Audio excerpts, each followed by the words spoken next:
I'm going to call to order this work session of the Perry Township Board of Trustees for Saturday, June 5th, 2021 at 9 a.m. Trustee Mears, Yes. Trustee Hartshorn, Yes. Trustee Wynn. Here, yes.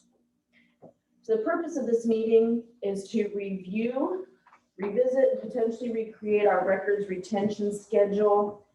The last signed filed paperwork was in 2019, and it was filed on May 20th of 2019 with the Ohio History Connection. We have not been able to find anything updated in the policy since then.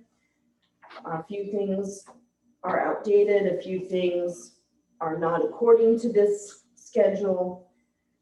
At the end of the review and revisitation of the entire policy, it's my understanding we're going to create a new and current policy according to the guidelines.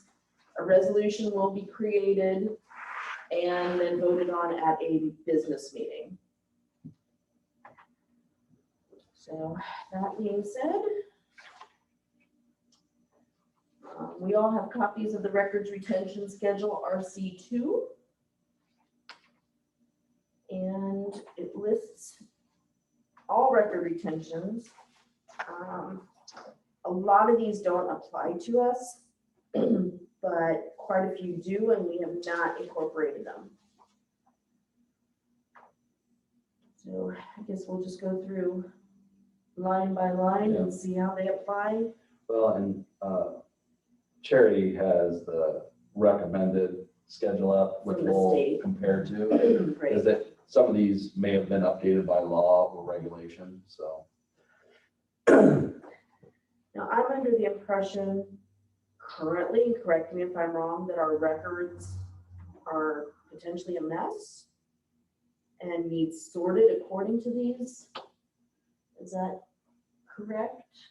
We don't have an annual schedule of review and destruction of records that fall outside of the RC2.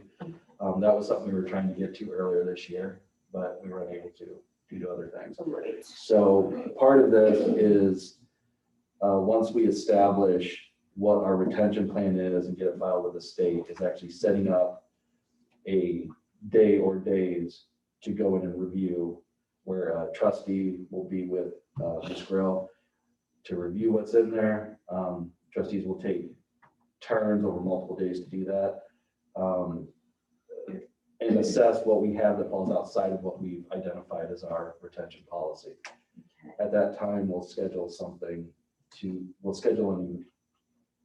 a day to do the destruction of those files that fall outside of the retention record policy. And then we will have that annual review period every year. Okay. And the destruction of is not going to include historical archives and data on ancestry. It's just going to include business records. Yes, and we would make sure that anything that is not to be destroyed is stated as permanent on this record. And properly stored. Properly stored, and that may require some changes to the current file storage because there is no humidity regulation. And I don't think there's any heat regulation for that room either. So anything that's going to be kept in perpetuity needs to be maintained at a specific humidity and temperature to ensure that the records stay intact. There may also be some records that instead of keeping in paper, we can digitize. That would be a multi-year kind of a project to get done. And we'll work with the state on identifying what we can do and how we can do that. Okay. All of those handwritten books from the early 1900s, I'd like to see properly stored. The Brookville Historical Society said that they could take some of those records and maintain those. The problem is I'll be honest, a lot of those records haven't been taken care of, and they're crumbling. The bindings are gone. The pages can't be read. So that, in honesty, that's something that has to be reviewed as well. As or anything that's gonna be kept in perpetuity, that it is maintained the way that it is required to be maintained to preserve the content therein. Otherwise, we're keeping stuff just to keep it, and it's taking up space, and it's serving no one any purpose, so. Okay, excuse me. All right, so I guess, we'll just start at the beginning and work our way down. Some of these are obvious.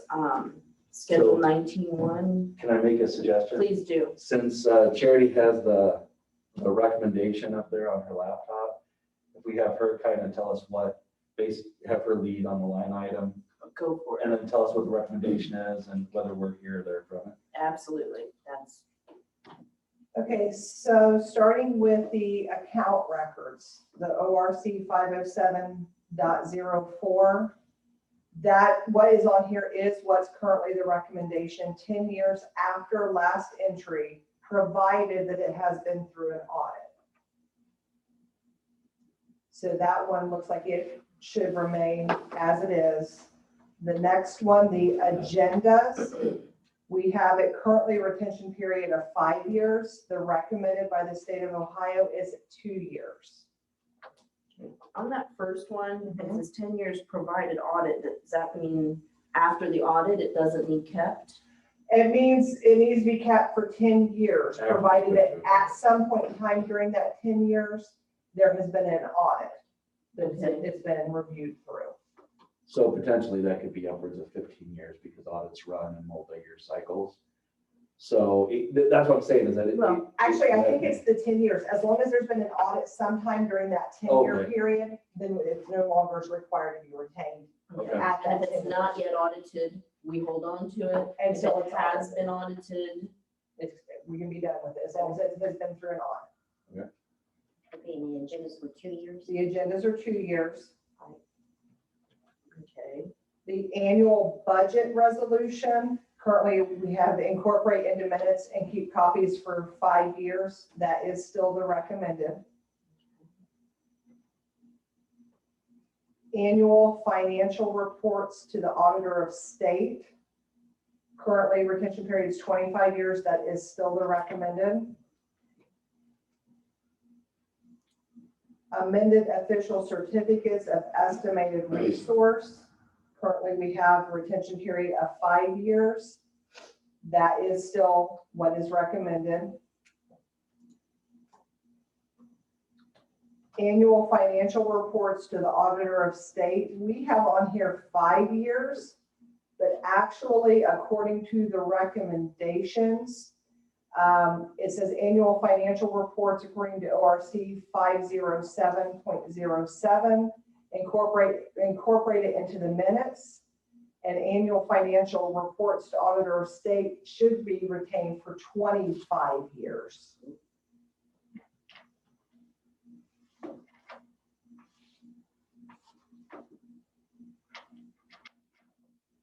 The applications for employment, we've got it broken down into 2 sections, hired and not hired. If they are hired, we are supposed to maintain all records that they used for their application with their personnel file. Okay, we skipped over the annual inventories. Okay, sorry. Annual inventories with ORC 505.04. We currently have 5 years provided that they've been through the audit. The recommendation is 3 years.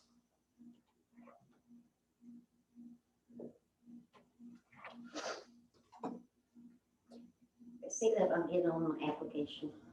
The application for hire, Yeah. we are supposed to retain their application documents in their personnel file. So that one's. There's no change. necessary time frame. Yes.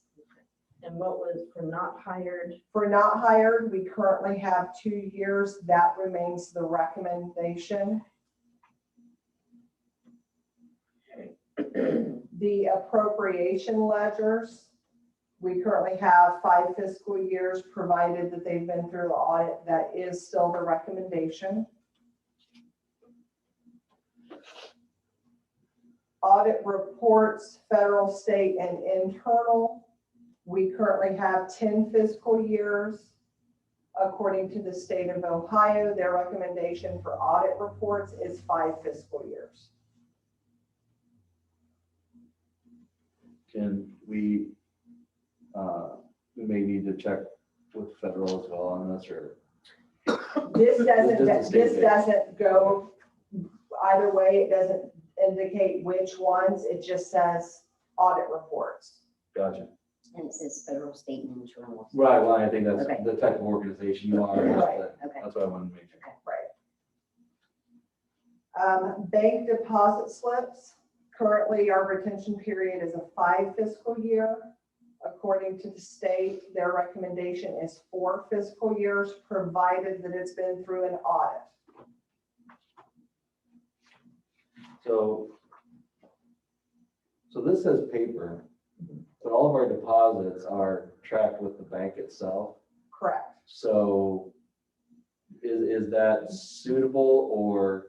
I believe because that would be basically an electronic copy. Right, We already have the records, especially like with the trash and stuff. We Right. have the records through there where we can pull those at any point in time. right, We keep a copy in the records right now of what the item is in the Right. UAN system. There's a description provided so that we know what that deposit was.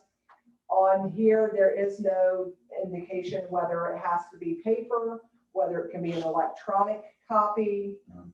There's no designation between it. okay. So Is that- can we change that to paper and or electronic? And just in case they go paperless the next year or so.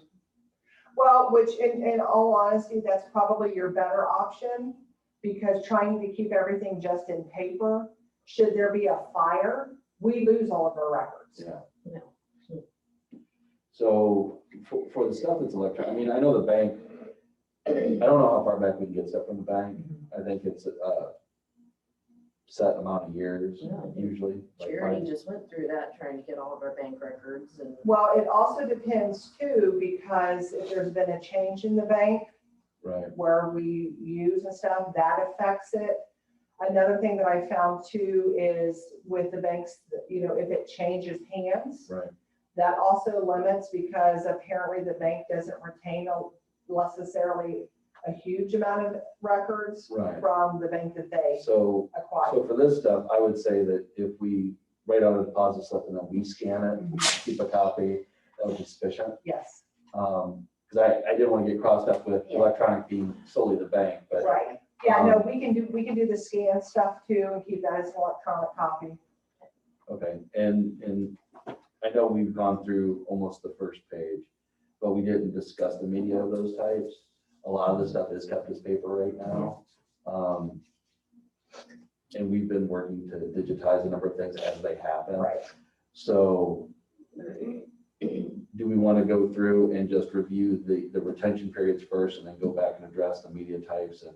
Yeah, we can do Okay, that, or we can do it that's as you fine. go. It's up to you. It doesn't, If we do it as we go, it saves time, doesn't it? Because they're Sure. not all gonna change. Well, I didn't want to say stop and go all the way back. Oh, I'm no, trying you're to fine. leave it open, so. I mean, pretty much with just about anything that we have here on the list, it can all be made electronic versus paper, which my recommendation would be to go with the electronic, because like I said, paper records are so easily to Right. lose, to get misplaced, not have access to. You could put paper or electronic. Yeah, we could do both. There's, Yeah, I'm a fan of both. we could do the and or. well, and remember, for some of the stuff that has like 25 years, Yes. 20 years, That's a that lot. adds up for a lot of Yes, stuff. it And, does. and so being able to not only have the space, but adequately save it so that it's legible and usable. Right, and that's the key thing with a lot of these stuff, if you have receipts, a lot of receipts fade over time, Yes. and you Right. look at it, it's like, okay, what was this for? Right. So we would basically just have to go through our processes, update, because we've been documenting stuff as we find new, stuff that isn't documented, and insert a step to make a scan. And this has been something that I've been tentatively holding back on, but finding some kind of a cloud-based storage so that our stuff is not just scanned and stored, but highly available so that there's no chance of a hardware failure or stuff like that. And that's fairly cheap to do. I mean, you can do it with Amazon, right? Yeah. But that's something I've been working on in the background. I didn't want to like push that to the forefront, but this makes it more. Well, plus, when Applicable. when we get the public records request, if we have it available in electronic copy, that can be a huge time saver with Right. pulling those records versus have to go and sort through files, those Yeah. types of things. It also protects everybody involved, because nobody can say he did this or she did that, and we know that the records are maintained. Okay, so I'll, that's something I'll accelerate that I was looking into to support this. Yes, So right. that way that'll work. I Okay. think the more we can store on the cloud, the better. I like having paper copies as well, because that's just me, I'm old school, and don't fix what's not broken. But clearly there are bits of this that are broken. Well, and But- it can be something too, like the items that we have to retain for 25 years. Maybe if we want to put a cap that will maintain the paper records for Right. so many years, but maintain the electronic record for For the 25. 25, you maybe. Just because, like Jason said, 25 years worth of records at Oh, the yeah. time can add up and take up a lot of. That will fill many rooms, yeah. Right. Well, and if you're coming back, somebody comes 23 years later and wants a copy of something, if you're trying to go back through a paper file, Right, understood. and we want to do the public records request in a timely manner, so I don't think anybody wants to come up here and go through 20 years of records. Okay, so we're up to 1913, correct? Yes, bank statement reconciliations. Okay, according to our current retention period, we have 5 fiscal years provided an audit. According to the recommendations from the state for bank statement reconciliations, they recommend 4 fiscal years provided an audit. Physical or fiscal? Fiscal, I'm sorry. fiscal years. And I'd like to suggest we change media type to paper and or electronic.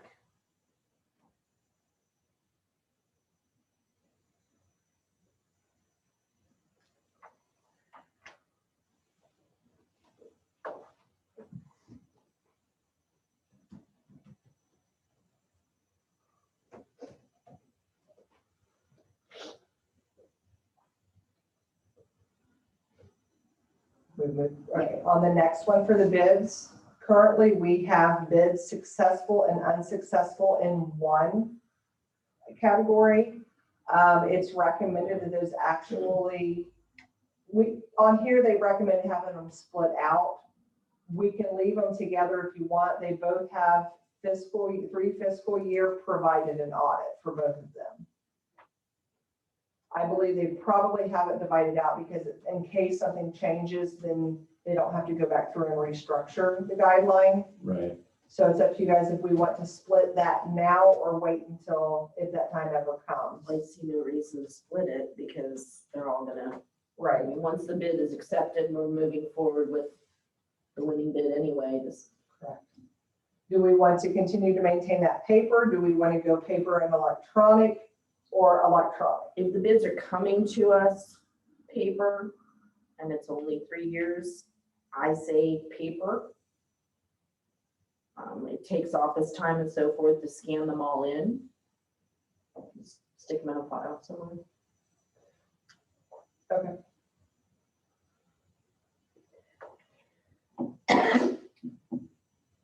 Bond registers, revenue books, or revenue bonds. This recommendation is 20 fiscal years after issue called. On here, we currently have it 20 years after issue called. I don't know if we want to add into that 20 fiscal years versus just 20 years. Yeah, we can do that. Because there is a distinguishing between the two. So put the fiscal years, 20 Yes. fiscal years.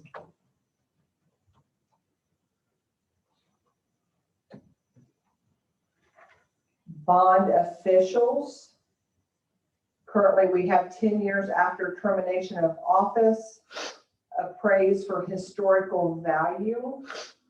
That is still the recommendation by the state, 10 years after termination of office or employee, appraised for historic value. Currently, we're keeping it on paper. That's one that I would probably recommend having both. Yeah.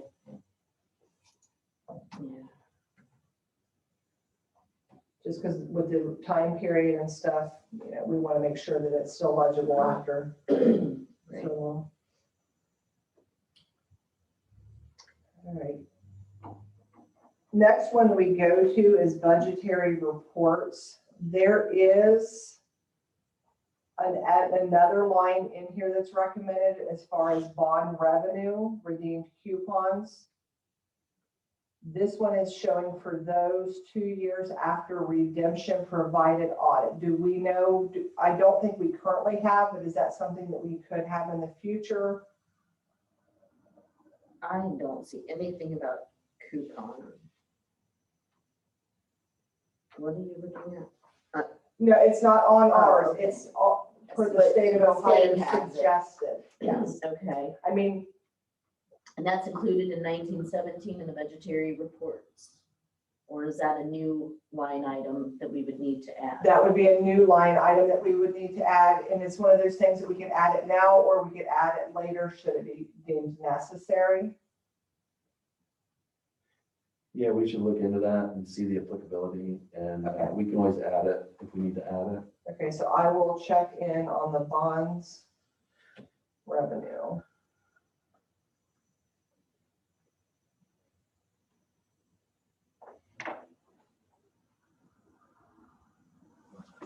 Okay. Next one is budgetary reports, fund status, cash summary by fund, appropriation status, revenue status, etc. According to the state of Ohio, well, on here we have 5 fiscal years provided audit. According to the state of Ohio, they are covering budgetary and fiscal worksheets, which I believe is kind of encompasses all of that. Well, that's 1919 also. So we have 2 sections. Okay, so they trying to look at this, that could be something possibly to add together because there is no specifics provided here for like the cash summary and all of that. Those are typically the worksheets that, I provide to you guys at the trustee meetings. Right. And if you look at 1919, this one here says as soon as determined no value for the budgetary and fiscal worksheets. But according to the state, their recommendation is 3 fiscal years provided audit. No, the difference that I see in that is 3 fiscal years for the reports as opposed to no value for the worksheets. This one says worksheets as well. It says As well, okay. budgetary and fiscal worksheets. And the state says what again? The state says that we need to maintain them for 3 fiscal years provided audit. And we have as soon as determined no value. I would go with 3 years, what the state says. Do we want to combine 1917 and 1919? Yes, let's change it 17 to budgetary and fiscal worksheets and reports. And then whatever the recommended time is, The 3 fiscal years provided audit. and make that paper and or electronic.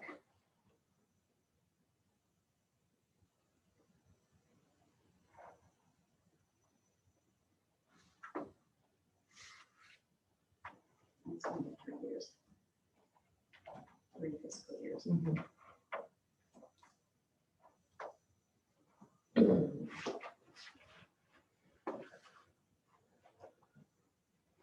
Okay, the next one is 1918 bulletin, posters and notices, 30 days after obsolescence. Looking at the state of Ohio, it does not address any of those items. Yeah, I don't know why. So I don't know that we need to really maintain those records at that point. Those aren't really even records. Go ahead and just take that out. Okay. I mean, those are things that I guess if anybody questions them, we post them in, like the Brookville Star and stuff, those records can be obtained from them at any I mean, point. bulletins, posters, and notices are like the things that go on the door to say we're having meeting. Right, And bulletins and posters are things sent by like the public health. Don't forget to wear your mask. well, and those have their own guidelines outside of. anything that we have So control. any of the posters that we got that said, don't forget to wear your mask are potentially already in the garbage. So that's, sorry, Jason. But, I don't think we need a policy for those types of things. And they usually have expiration dates on the bottom of them anyway. Correct. Okay, the next item was gonna be burial permits, burial transit. Is that supposed to be permits? Yeah. Okay, according to our current record, we have 5 fiscal years. According to the state, for those, there is still recommended 5 fiscal years. Burial records, this is gonna be cemetery records and internment records. And it is still recommended to maintain, as we have now, permanent records of those. And I want to make that paper and or electronic. Because we need to get an accurate database, so we We're don't go going through to, what we're we. gonna be digitizing those in the next year. Yeah, we are not gonna go through the same nightmare twice. Oh, and on the budgetary where we were gonna combine 1917 and 1919, we have it paper. Do we want to continue to maintain that in paper? Most of it's already electronic anyway because we post it to the website. It's just paper and or electronic. Which ones? I'm sorry. 1917/19. Yeah, electronic, yeah. I think it's 4 words that just covers our butt. Well, they're covered in the minutes too, so we put the minutes up there. Correct. And those For are part paper, of them, right? and that's Yes. covered, and then the other ones, if there's anything that we need to add to what we post under another grouping, let's say, because we do the reports with the cash summaries, we do the annual appropriation, revenue status, I don't know if we do anything for, Pretty much most of that's just covered under the cash summary by Okay. fund. okay, so that is all covered and we're already doing it. Between all the reports, yeah, it shows where our revenue summary is. Sounds good. Okay, the next one is gonna be canceled checks. Currently, by our records, it's 5 fiscal years provided audited. According to the state of Ohio, their recommendation is 4 fiscal years provided audited. That one, it's currently paper. That really needs to be made electronic. We don't have access to paper records of canceled checks any longer. Right, so we can just change that straight to electronic. Yes.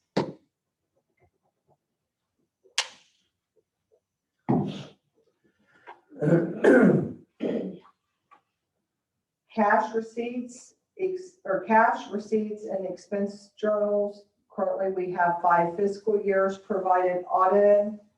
According to the state, their recommendation is 3 years, not fiscal years, but 3 years provided audited. So take out fiscal. Yes. And that one, I'm gonna say, my recommendation would be to switch that one from paper to electronic because that's gonna be most of our records. Yeah, Because like when we get the funding from the county and stuff from the property taxes, that all comes electronically. What about receipts that we write? If somebody comes in and pays their trash bill in cash, do we need to hold on to those paper receipt copies? As long as we have an electronic copy, because when Karen inputs them in the trash system, it's got their account number and stuff on there, which is a record back to them. Okay. Electronic it shall be. And that can be one of those things that can, you know, a little tiny receipt can get lost pretty easily. All right, the next one, we're looking at cemetery deed records, cemetery lot sales records. According to the state of Ohio, well, ours, we have permanent on that. According to the state of Ohio, cemetery account records. For cemetery deed records, cemetery lot sales records per ORC 517.07, those still recommend permanent retention. Right. And And we paper. should add the ORC 1517.07 to the description. Okay. And change it to paper and or electronic. Yes.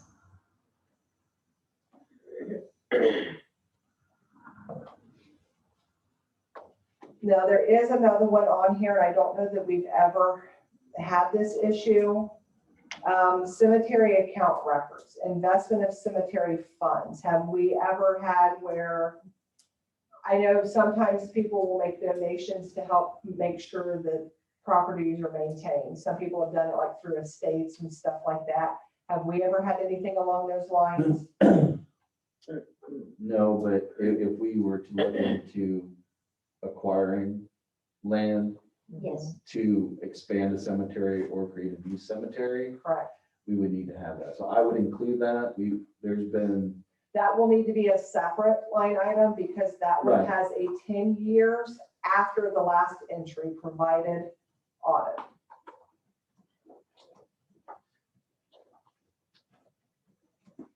and that was for, you said that was for investment? For investments.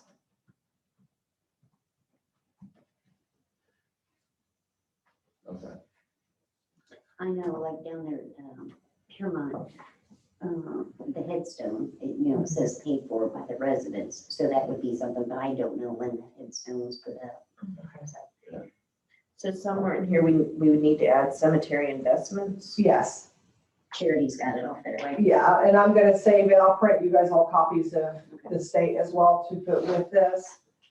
And I mean, the biggest thing I can see with that is I have seen in recent years in some areas where, you see on TV where people complain that cemeteries just aren't being maintained. And I have seen where people have said, we want to contribute X amount of dollars to ensure that this cemetery is maintained properly. Right.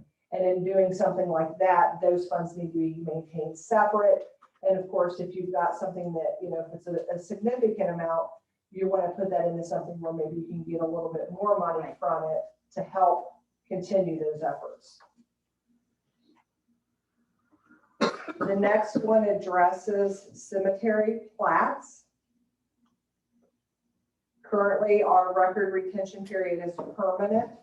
That is still the recommended. I would like to add in the description, though, that this is also in relation to ORC 517.06 and change it to paper and or electronic. Okay. Now, do we want to put a time period for how long we maintain the paper, or do we want to maintain the paper permanent as well?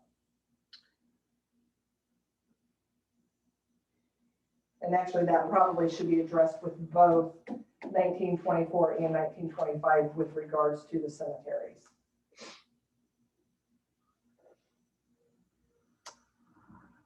I think it would potentially behoove us to keep both.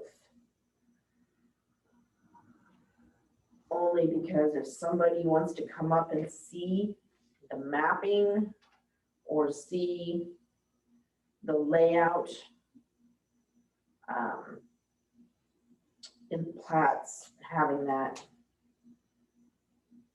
I think that would be much easier than trying to dig it up electronically. Well, we could also change it because at some point in time, depending on the environment and stuff like that, those records may no longer be of use of paper form either. Right. Between disintegration and stuff of that nature. So we can always put on here until no longer of legible value. That's true. Right. But, There's a yeah, lot of those. So keep maintain paper until no longer of legible value. yes, and electronic permanent. Yes.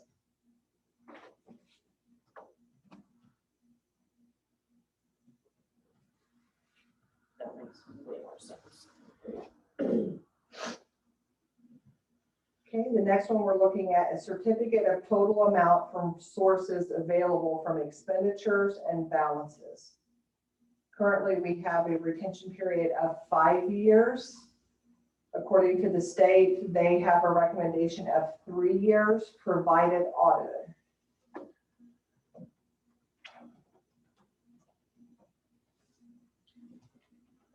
And again, electronic and/or paper.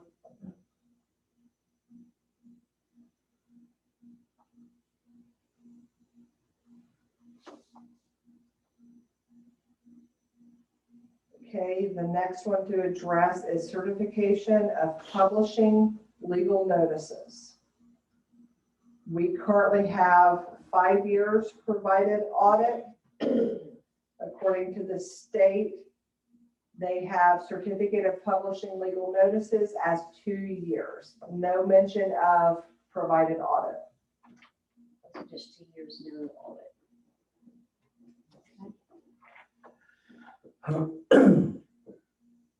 Check, warrant, electronic funds transfer, registers, and reports. Currently, we have a retention period of 5 years, provided audited, and incorporate into the minutes. Give me just a second, let me find it on here, because that is not, it's down a little That seems farther. duplicative of the previous. I was gonna say that's, Ones it's that we redundant, covered. isn't it? Correct. And that can be something, on here it just says check registers, stubs, duplicate copies of checks for fiscal years, provided audit. What's on the one before that we were looking at combining? That one's 3 fiscal years, so it's a little bit different for the reports. Or actually, hold on, let me go back on here. 4 fiscal year, okay, cash receipts and expense journals on here is 3 years. And we also have canceled checks for 4 fiscal years, and then this is talking about check, warrant, electronic fund transfer, and registers. We don't keep a check register anymore.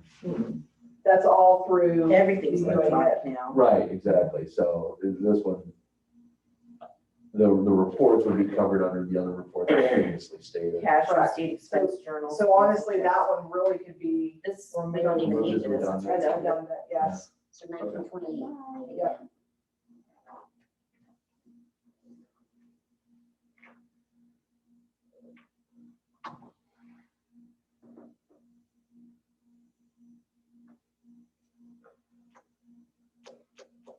Okay, so now we are on to computer data backups. Current retention period is as soon as determined no value. That makes no sense. There is no listing per the state of Ohio, any recommendation for this. I mean, that's pretty much gonna fall under everything. With switching everything to electronic Yeah. and or electronic, we're gonna have those. And why back it up if it has no value? Right, and the So- whole thing is really that kind of contradicts some of the other issues, because if we're saying 4 years on some of the records, and this one says as no longer value, there's room for misinterpretation, and we could lose records that we need to be retaining. I think some of this, when it was written, also pertained to the 2 drawers full of 3.5-inch floppy disks. Okay. So, I think we can just take this out of Do we here. even have media to even read that anymore?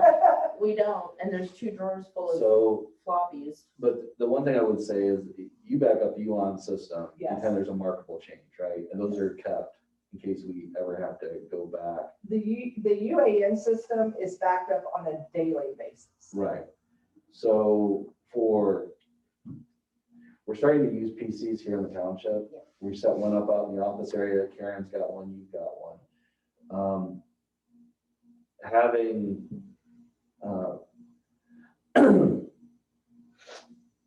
computer backups are smart to do at regular intervals.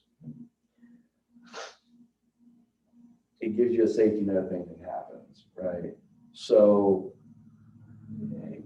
having something in here about computer backups,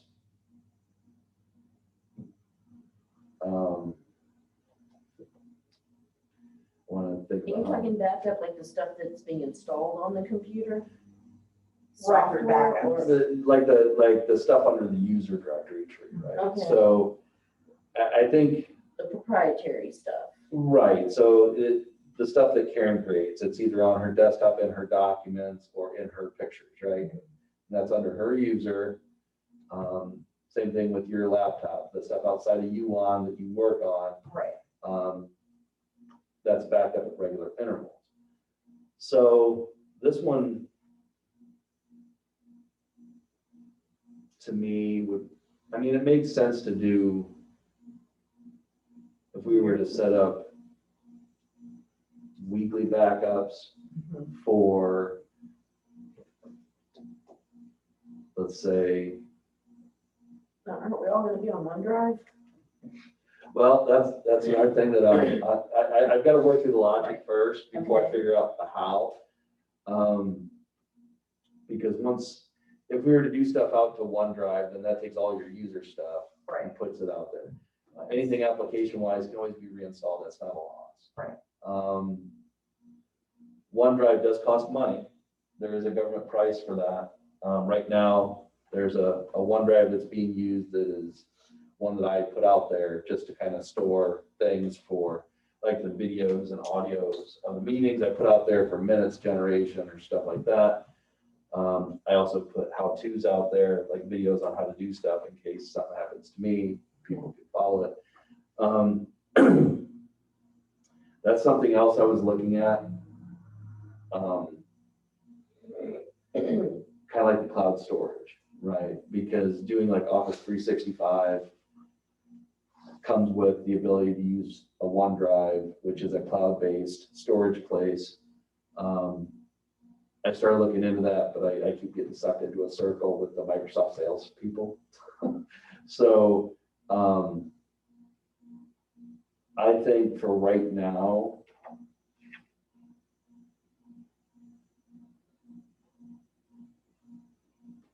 computer data backups. I mean, if we're gonna keep it, my recommendation would be to get rid of the as soon as determined no value. Yes, And just see according to, As needed. or according to retention on specific items. right. And my thought is, we know that you discovered funds that we didn't know we had as far as electronic media and computer systems go. Utilize that to set up 365, OneDrive, whatever we need to do so that Right. everything is automatically shared or backed up. And yeah, so. It's just a done deal. Right, so I'm good with that. I mean, in the meantime, I know Karen's got a passport drive. I'm pretty sure you have a passport drive that's in your office as well. Until we figure out the how, just, we'll work out a process for backing up the files generated to that. Okay. I'll work on that, Okay. figure it out, and then I'll come back within a month or two of the cost and everything else for doing stuff with Office 365 government and getting us on that. And we can discuss it at that time for how to do it moving forward, right? I think everybody just does computer backup. Right. Yeah.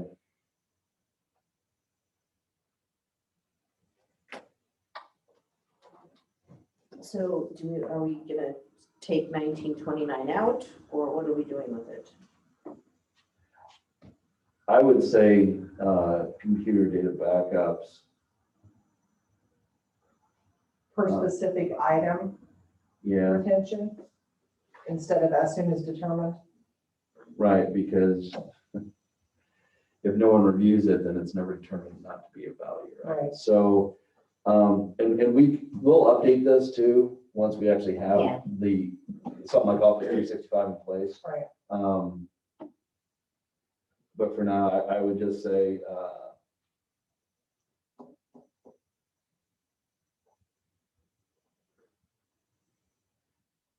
backups to be run weekly and retained for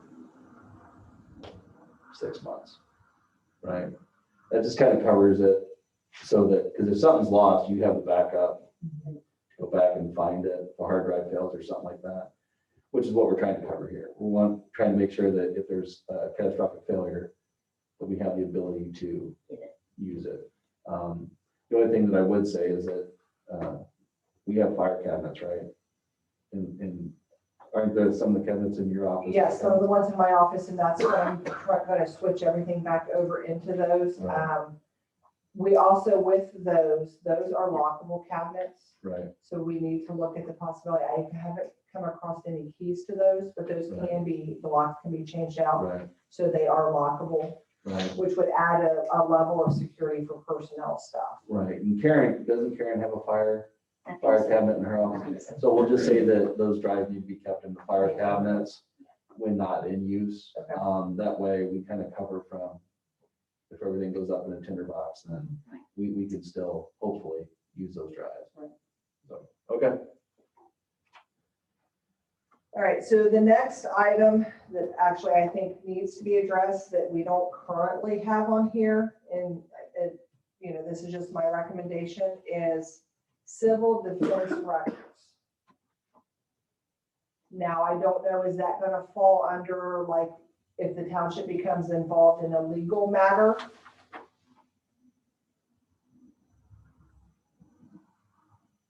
So that's a new one. I was gonna say, let's get through the ones that exist. Well, I'm just trying to go with order two with what Oh, the that's state on has. Yes. Okay, well, Because the then, state recommends civil defense records until no longer of administrative value. However, I think that if that's pertaining to any kind of legal matters that the township is involved in, we need to maintain those records for at least a couple of years, just because things are gonna come up with those. Yeah. Like 5 years past closure of Final determination. final of term. course. Yeah.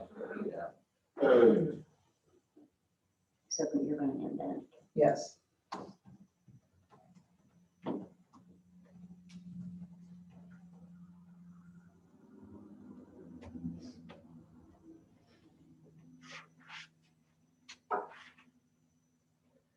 Okay, the next one is going to be construction files. On here, we classify it as township buildings and construction of new roads. According to the state of Ohio, this one is, there should be arranged by chronological, contain records relating to building or road construction, improvement bids, specifications, inventories, and contracts. On ours, current retention period is permanent. On the state's recommendation is 5 years after construction is complete, or 15 years after construction is complete.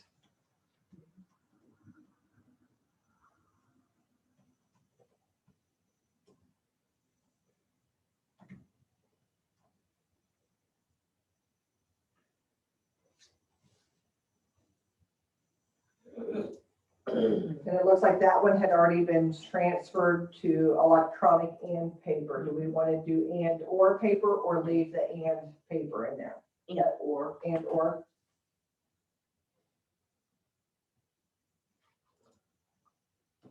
All right, next one is contracts and agreements. Current retention period is 15 fiscal years. That is still the recommendation from the state, is 15 fiscal years. We want to switch that to paper and or electronic. Yes.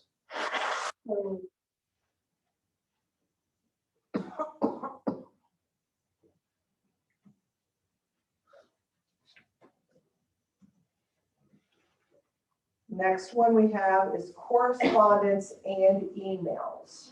The state does not designate between the two. They just have correspondence in general. Right. Our current retention period is 2 fiscal years. That is still the recommendation of the state.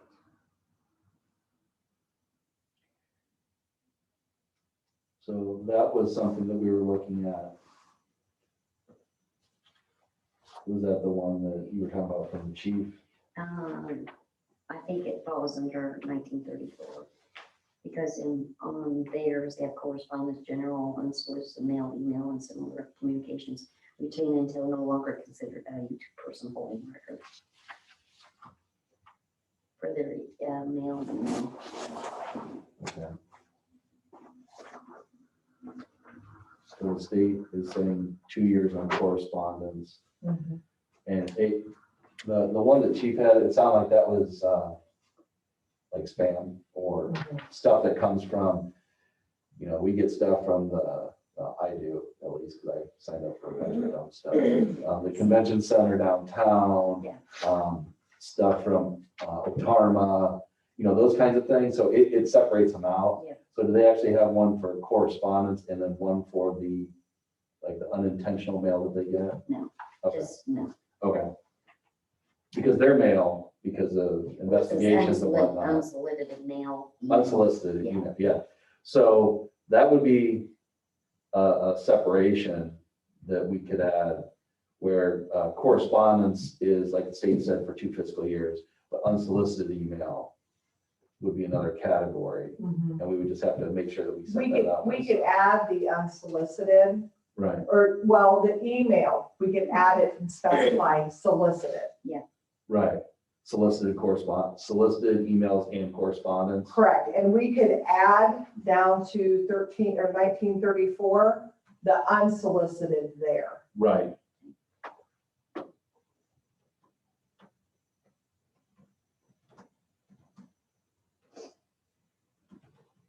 And just, I'm aware of this, but I want to make sure everyone else knows what the fiscal year runs from and to. It's from the end of September to the, beginning of October to the end of September, right? So. I didn't know. I thought we were in normal fiscal year. Well, it varies by the time that you incorporate or do anything like that, or you establish yourself, you can make the determination how you want your fiscal year to run. Yeah. A lot of businesses will adjust theirs because there's different tax advantages to that kind of stuff. The next one is ditch applications, plats, and profiles. This is not addressed at all by the state. Okay.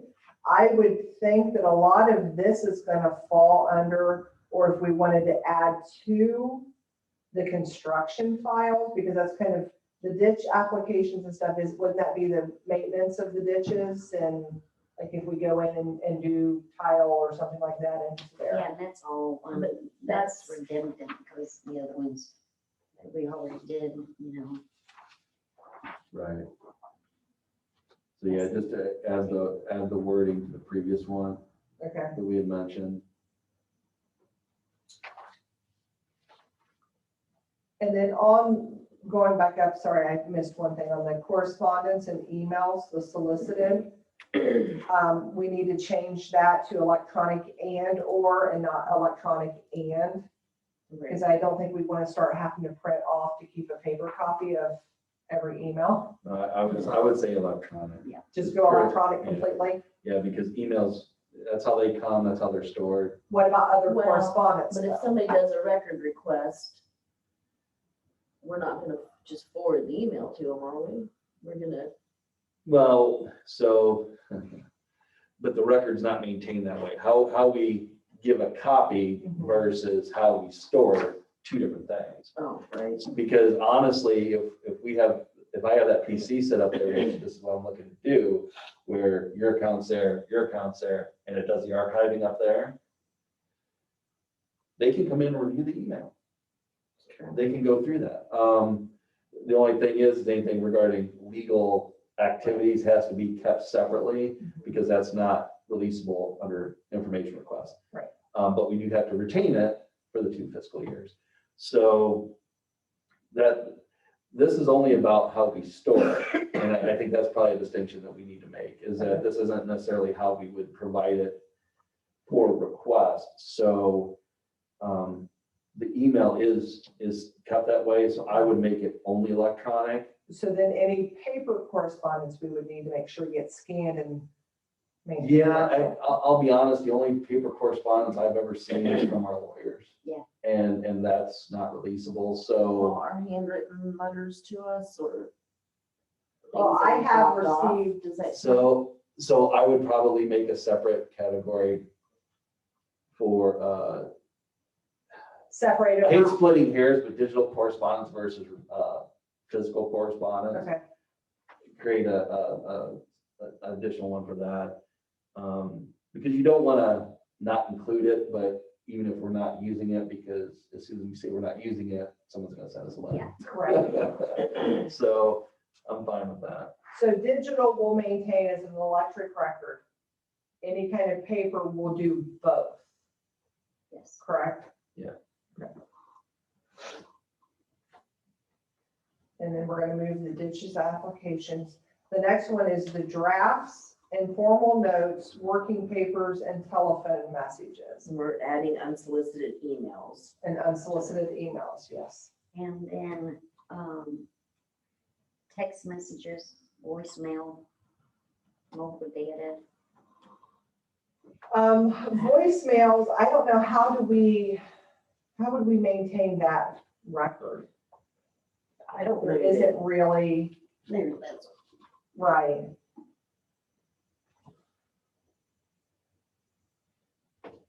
well, telephone messages would be the same. Right. thing.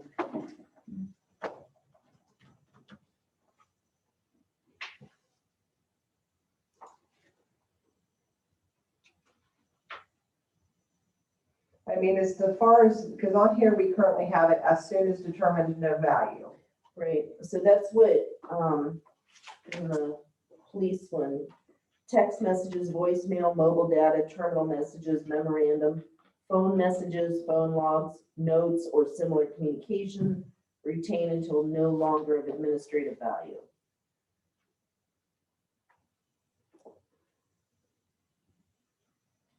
See, I think that probably really needs to be divided out, because you're gonna deal with like messages and unsolicited emails different than drafts and informal notes. I think with the drafts, informal notes, and working papers, those, I mean, because again, it's subject to interpretation when you use as determined, or, as soon as determined no value.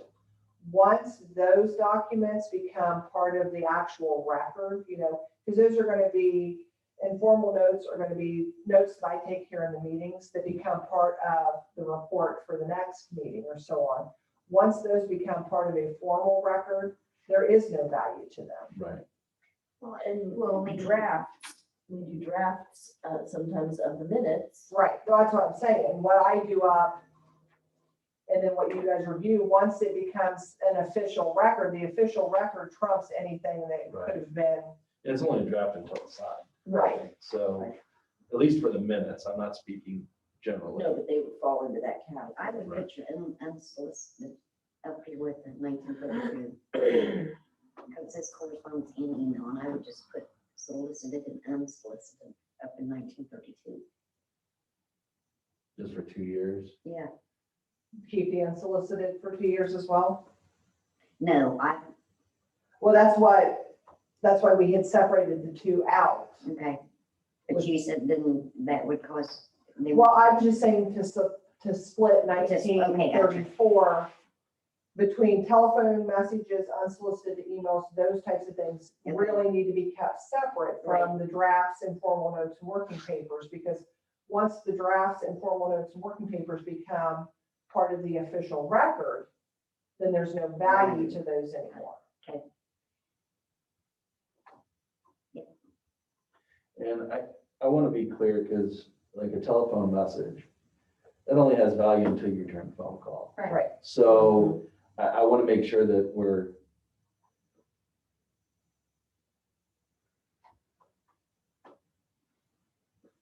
I'm trying to make sure that we don't leave a hole here in front of us on this.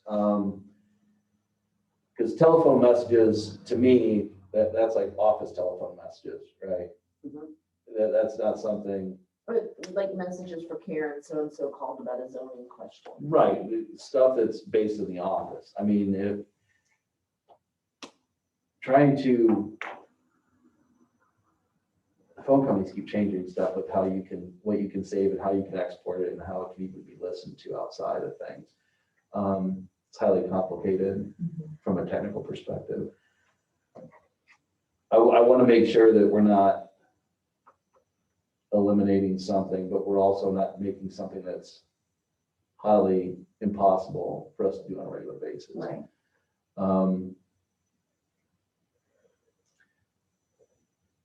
Unless we were to say that, you know, I don't know.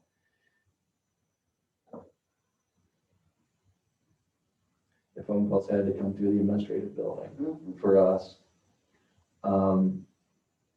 Change our signature blocks and everything else to make sure that it has the phone number out here and not any other contact information. Then it would be applicable, That's not a bad right? idea. But we have no control over that if someone calls Right. us directly. Right.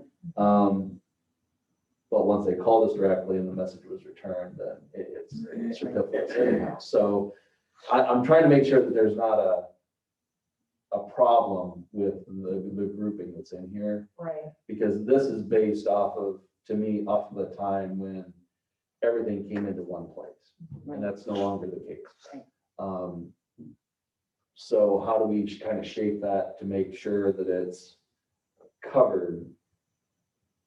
You know what I'm saying? I'm trying to figure out the best way to address it What do without we need? dismissing it.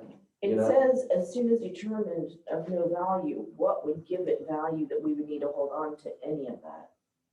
And that would be stuff here administratively. I mean, but the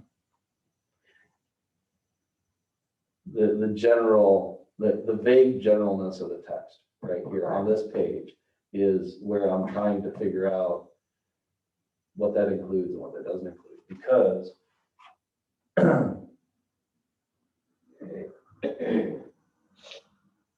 I can see if something comes into the office and it's written down because it's someone contacted the office, I get that. But if someone calls and leaves a voicemail and says, hey, this is so-and-so from XYZ, please call me at your earliest convenience. Is that and once I hear it, then I make that phone call, but is that something that falls into that category? That's where I'm having a problem figuring out how that is, I because. mean, looking at it from with us discussing and putting out there about looking at the nuisance stuff. Yeah. I know Karen's got, and even through social media, there's been Yeah. people alerting us to different properties. That side of it, we could look at maybe maintaining those records 90 days or 6 months after the issue has been addressed and taken care of. Right. Because that's a hard one, because, I mean, I know Karen, I don't know about you, but Karen comes in every morning and takes the messages, and of course, she deletes those messages, and then she calls people back. You know, like if you call and say, I have a drainage problem or whatever, then she'll call them or whatever, so. And once you call them back, the message is no longer. Well, and so I guess that's my point, is if someone were to say, I want X, Y, and Z from trustee Hartshorn. Yeah.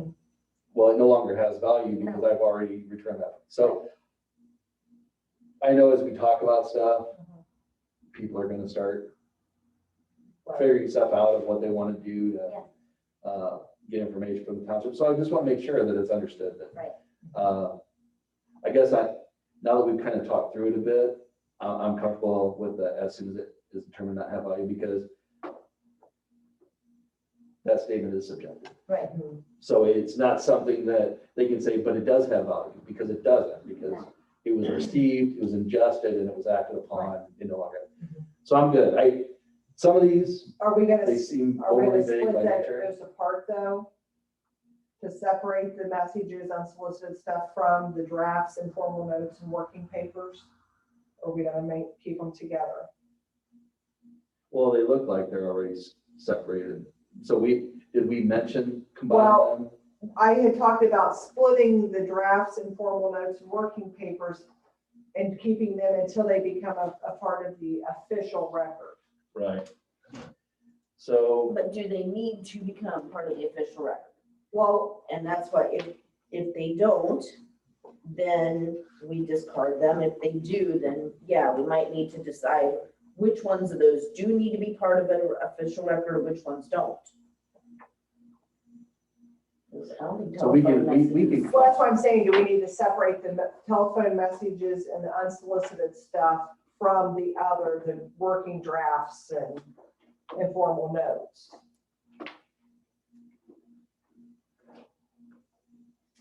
well, I mean, if the state recommends keeping those together, They don't, there's nothing So like there's The state has nothing. There so is we're no not obligated. recommendation on that. On what, the correspondence and email?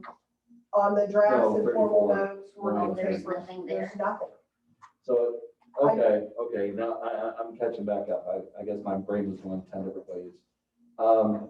So drafts are like, Mindy said, drafts are only applicable until they become a record. Correct.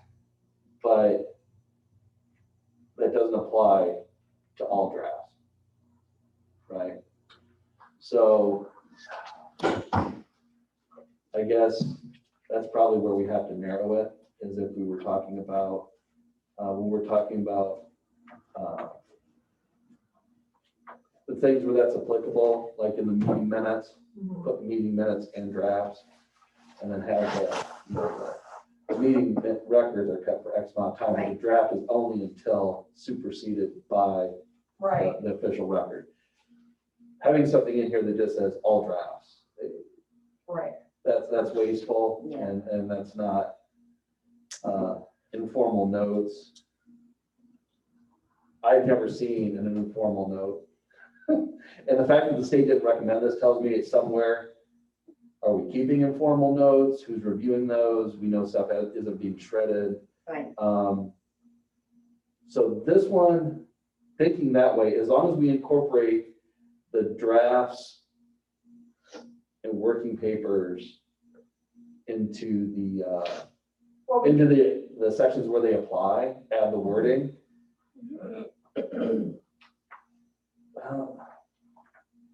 If the state has nothing, do we even need this? Well, because we do know from talking with our legal counsel that a draft of meeting minutes Mhm. is a record Yes. until the meeting minutes are signed. well, So that is the one case that I know of where a draft has any value as a record. So what I would say is, in that case, I would add drafts to the meeting minutes one, wherever that was. well, the meeting minutes one is gonna be on page 6, 19-53. And it says meeting or minutes, proceedings of township trustees, ORC 507.04. So we really should add one, not in that one, because that's on here right now as a permanent record. But maybe one ahead of that one, saying any kind of drafts, informal notes or working papers pertaining to minutes. Right. I'd be fine with that. I think that's a better definition of it than just leaving it so open-ended. Yeah. Right. And. And then we could remove that from 1934, and just leave 1934 as telephone messages, unsolicited emails, and any other informal notes. Right, yeah, Let's put drafts and working papers related to conducting business. Make that its own thing.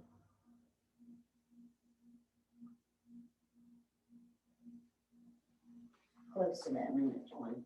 Right. yeah.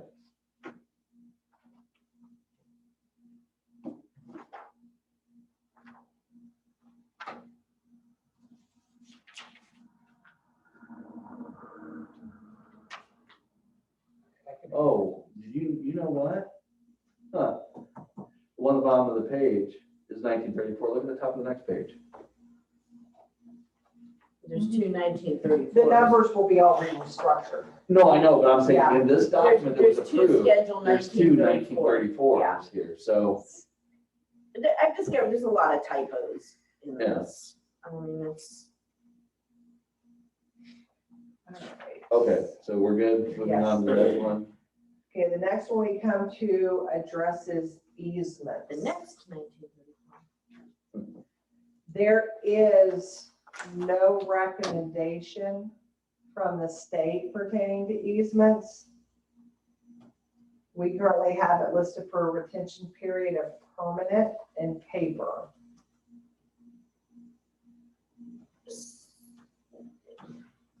Is that something that the township even has any control over, or is that something that would be superseded by the county? With Well, regards to it's easements? really not even the county. It's more like a gentleman's agreement and everything. I allow you to use my property and it becomes understood. There's no legal obligation to an easement other than the person who uses the easement is responsible for its upkeep.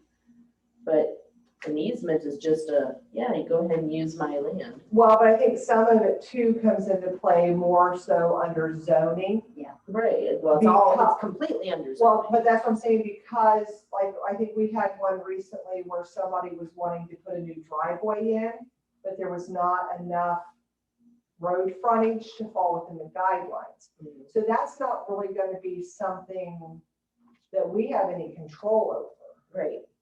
Or involvement with, for the Right. most part. So I think that's probably something that it's no longer of Just take it out. value in there. And there's, like I said, there's no recommendation regarding it per the state. So I say we just take it out. Let that become part of the zoning rules and regulations if we want it to, but there don't need to be records on easements.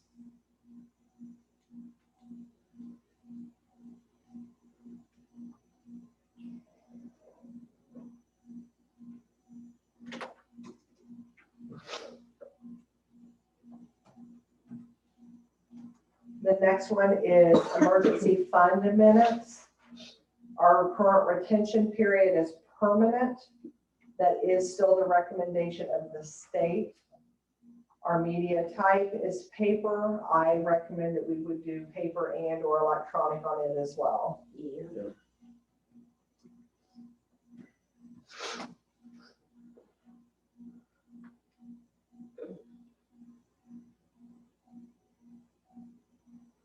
Okay, next one is gonna fall under, it says employee personnel file, employment and payroll records, evaluations, W-4, Bureau of Workmen's Compensation reports, etc. If we look, this one has on here payroll records. We need to kind of address that maybe a little bit better. Because we've also got time records and a separate one below that. I think those need to be kept separate. 'Cause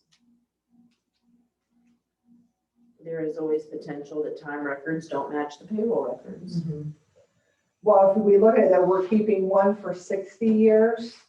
Is that the suggestion from the state, is 60 years? Honestly, employment records, Ohio Bureau of Employment reports and quarterly payroll reports is all that's encompassed in that, and it's a permanent record It's the same. at recommendation of the state. There is no 60 years, it says it's permanent. But that doesn't include the W-4 and No, stuff like that, so.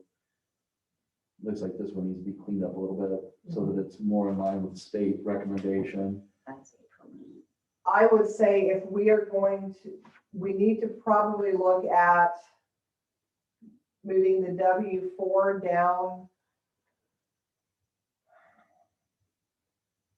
Let's see, Employment it's- reports. This one kind of really needs to be readdressed because like we've got, and then under that's the employment reports for unemployment purposes. Right.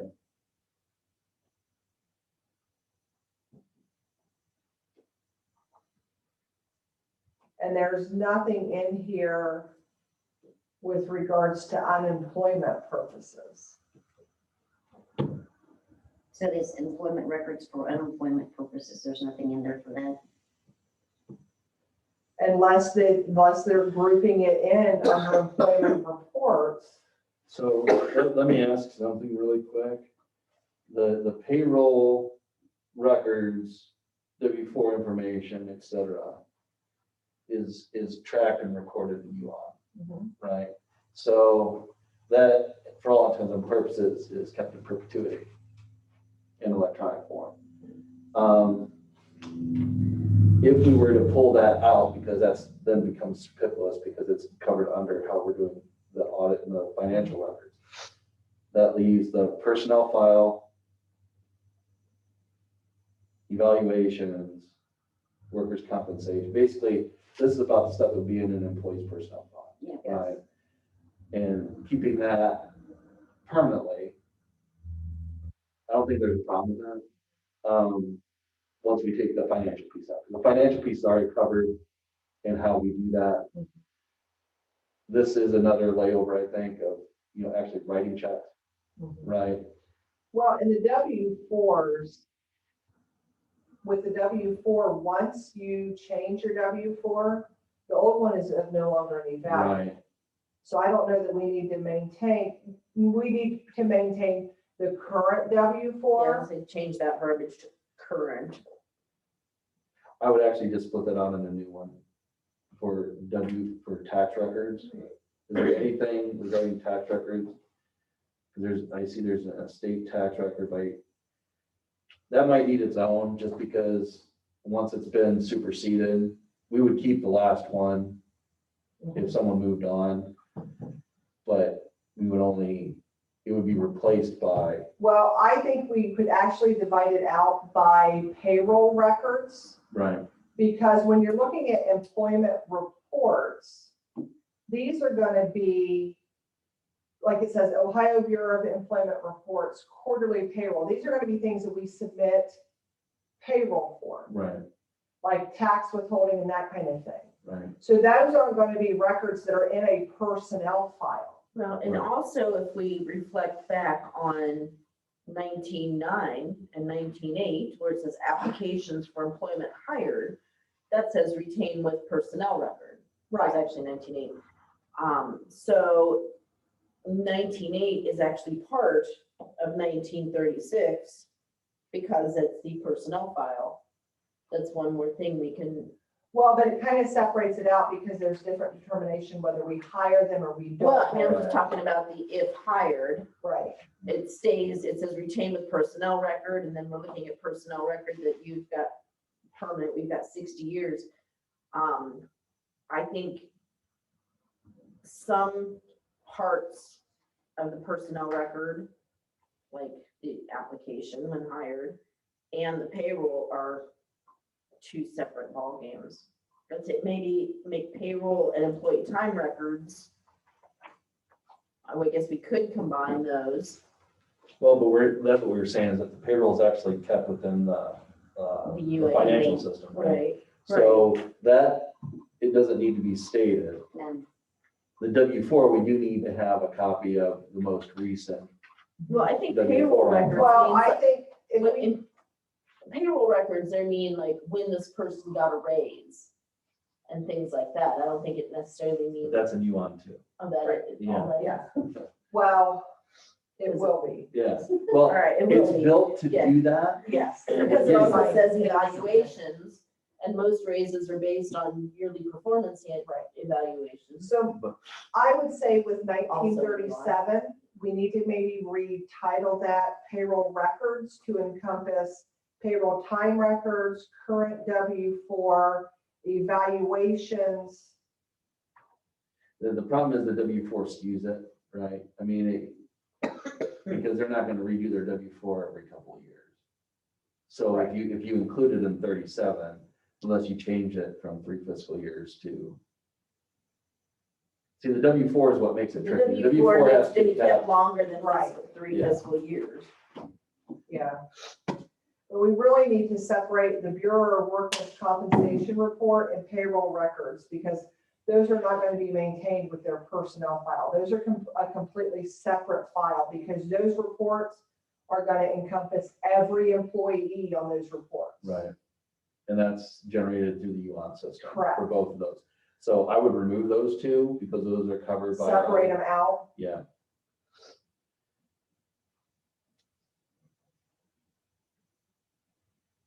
And then also separate out the W-4. Well, we can keep the employee personnel file with their, Most recent. Payroll records, But that's what we have to do evaluations, is the wording of, right, you don't want to keep all their W-4s. right, no, the current W-4. So just, So their Yeah. payroll file would, or their employee file would be evaluations, current W-4, and then their application right, documents. agreed, okay, that's good. And then for employment reports for unemployment purposes, there isn't anything in regards to that per the state.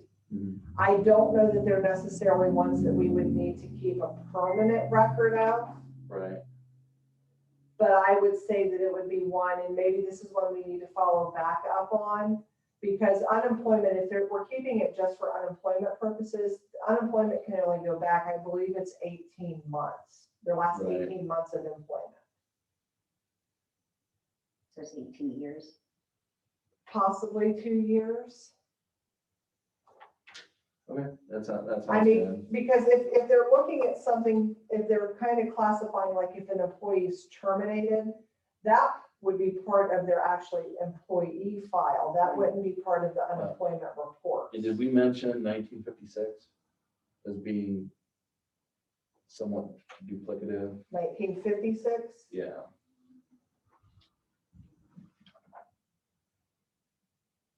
I mean, we could actually consolidate Yeah, we could move the payroll records and BWC reports to that. does that have a I record? mean, payroll records is already there. Right, exactly, that's what I'm saying, is that it's duplicative. We could just add the BWC and completely remove that, not even separate it out, completely remove those. Well, if that's already got IRS withholding reports and quarterly 941, it makes sense to put the W-4s in there with payroll. No, the W-4 needs to be maintained in their employee file. Because see, if you look at that one, for those reports, those are gonna encompass every employee that goes through the payroll system. W-4 is specific to an To an employee. individual, right? So, I'm sorry to do this, I'm starting to read ahead, Mhm. but 1973 actually is the W-4 form. Is It that- says until superseded or employee terminates. Yeah. So that's kind So- of contradictory. We can remove the I'm W-4. starting to read ahead Yeah, now, me so too, like, and I'm like, are you talking, I'm like, we already did this. right. And then there's one for total wage and salary, I mean, that's. Total wage and salary reports, well, that's redundant also, because that's already. And workers' compensation claims is also on there twice. So there's gonna be some that we're gonna come up upon here in the near future that we're gonna start seeing that. We're gonna have to go We're back gonna, and forth. yes, we are. Yeah. We're gonna, because there's gonna have to be some consolidation done across these. So really for the payroll records, 1937, that can be alleviated completely because that's gonna fall then under 1956. Yeah, Okay, so we're taking 1937 now? Yes, Payroll records, yeah. employee type, because that can all be on there. And we decided 2 years on the employment records for unemployment, or are we taking that out? Well, let's look back and see if there's any. And plats and maps is on there twice.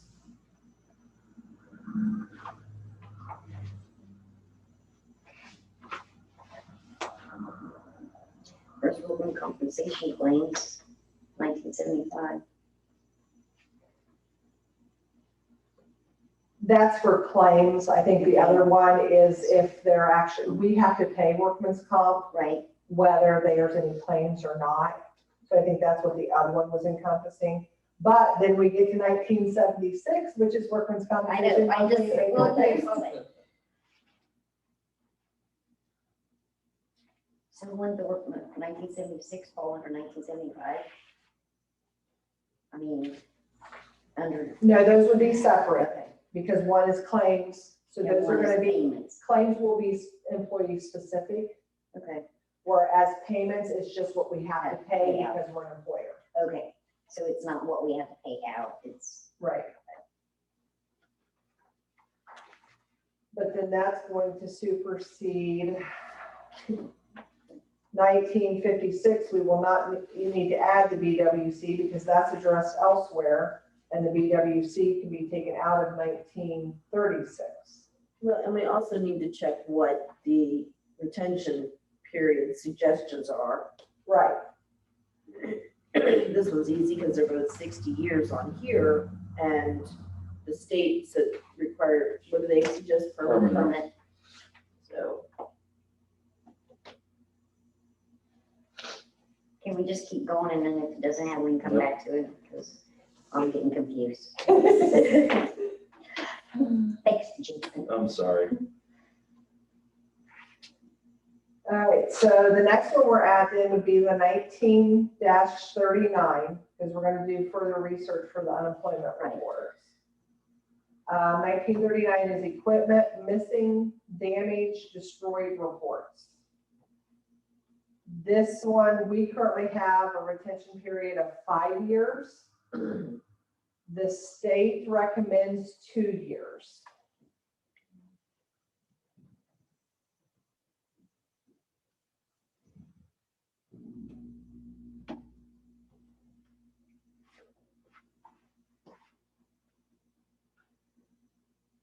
(1940) estate tax records of projected receipts. We have a retention period of 5 years. There is no recommendation from the state. yeah, why do we need estate tax records? Isn't that Through the county. through the county? Yeah, that's why I believe it's not on here, because Pretty I'm much looking, none of our business. I'm looking specifically at the recommendations for townships. Yeah, So I'm thinking that's gonna fall out of our wheelhouse anyway. like, we don't even, let's get that out of there, because we don't need it now.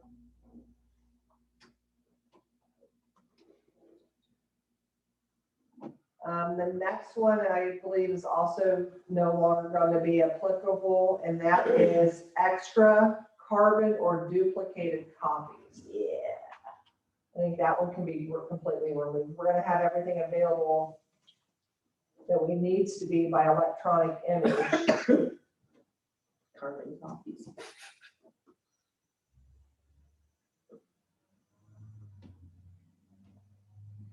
Next one is gonna be fence dispute complaints and associated records, line fence with the with the retention period currently of 10 years. According to the state, it's 5 years after settlement. So we don't We actually, don't have a fence. yeah, our zoning text doesn't include anything for fencing. Because we've had a couple issues come up in the past couple of years regarding fence disputes. And it's not on us. Legally, it's between the two homeowners. So we don't even need that one any longer. No, that's another one that I think was meant for a broader audience, not for a township. Or a Well, township that she's has it in looking- their zoning text, right? We don't have that currently. It's one of those things that this is for all townships, what I have. So if it's not something that's applicable to us specifically, then great. And then we have the next one is fence partition records. Again, same thing. And I think this one's gonna come back, this one, on here, it says the same thing as far as retention, appraised for historical value. Right. And we don't do that. Our zoning doesn't cover. Now, it could in the future, Yeah, At some point fencing. if it At that point, I know we becomes- can readdress. yeah, Exactly. So we're leaving that one as is, no, we're. We're moving it. we're moving it. So we're removing 1940 through 1943 so far. Correct. Okay. Next one is gonna be gas receipts. Currently, it's 1 year provided audit. That is still a recommendation of the state. We currently have it as paper. I know that it can become encumbersome because I know we have a lot of fuel receipts, Right. especially with having the police department and stuff as well. I am willing to also make those an electronic record, only because if you guys have gas receipts, you know, you look at them a month, 2 months later, and you can't read the things Well, on. we do have fleet cards. So the only thing would be truing up the fleet cards with the purchases. Correct. And we could tell the police and the road department to take a picture. Mhm. I mean, would that be sufficient as they get a receipt, take Can a we picture not of the have them receipt? sign the receipt so we know who spent what? I mean, how are we validating that it's going in Well, a that- cruiser as opposed to going in their personal car? Because Chief has it set up where each car has its own specific card. And so at the time that they make the gas purchases, he can compare them to their time records. Okay. So I guess, I don't want to make it overly complicated either. No. So paper receipts and for 30 days, that way that they can be trued up with Yes. with the fleet. We can retain them Invoice. until they're matched to the credit card statement, Right. So I, Until reconciled, reconciled. paper receipts kept until reconciled. And then how long does it suggest for electronic, or does it? it doesn't, because this is just for the receipts. So the receipts, this may be a little bit older one as well, where you're not working directly off, only off receipts. Right. Right. But I would still recommend making an electronic copy because on here it specifies, contains date, care, amount, and cost. Right. So we'll just have to work out a process with the department heads of how we're going to do that. If they collect the receipts, scan those in and provide those to us, or. Currently, pictures they're of it. giving me the receipts. No, I know, but how they make it electronic. So they would make, are you talking about Or them? I can make it providing- electronic. Okay. What we Yeah, can because you're going to do, start going, Right. this person. I'm already having to match it anyway. so we Okay. can have the department heads keep the receipts, fill out some kind of log, staple them, and then we can put them all on a photocopier, scan. Well, that's what I all was the saying, receipts on one process-wise, if page, charity's or, fine you know, doing that, whatever. then we'll But- make that the process. Let them then, then as far as keeping the receipts, just say until reconciled. Keep the physical receipts until reconciliation. Right.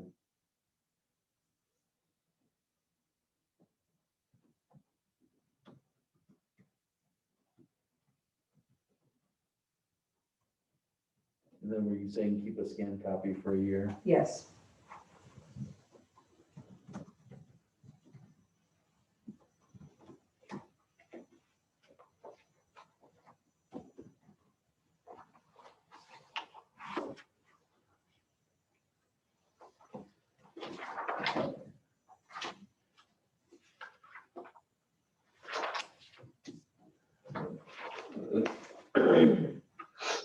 Okay, so are we moving on to the next Yeah. page now? Yes. Okay, so next one is gonna be grants, approved applications.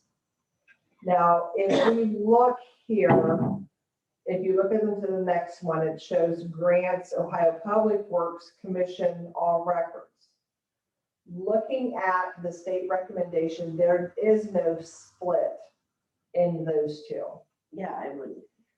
Their grants contains purpose of grant, funds applying for, name of applicant, date, information to support grant requests, and projects to be done with grant funds.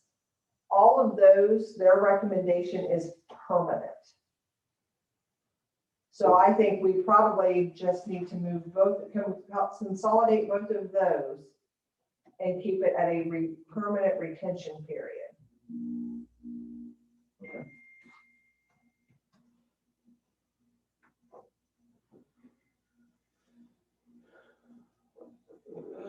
And again, that one is set to electronic and paper. I think it should be electronic and or paper. Yeah.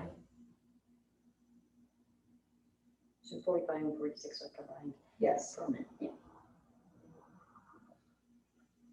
Insurance policies, 2 years after expiration, provided all claims settled, is what our current retention is. And that is still the recommendation of the state.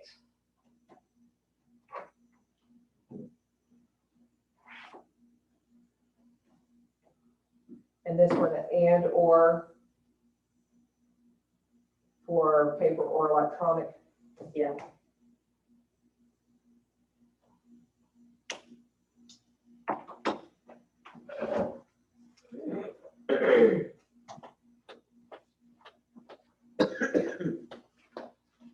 All right, so now the next one actually is going to go probably back and forth a little bit,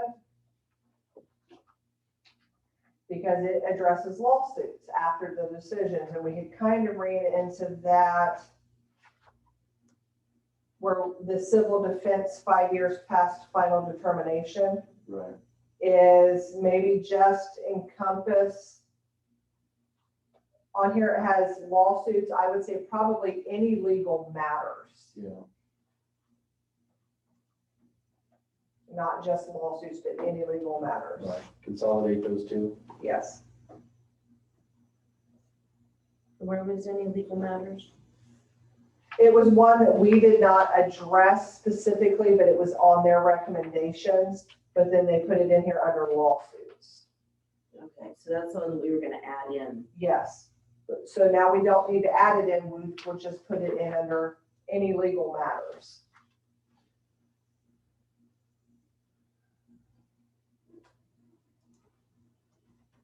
We had on that one a 5-year retention, that is still the recommendation. Paper and or electronic. Yes, paper and or electronic.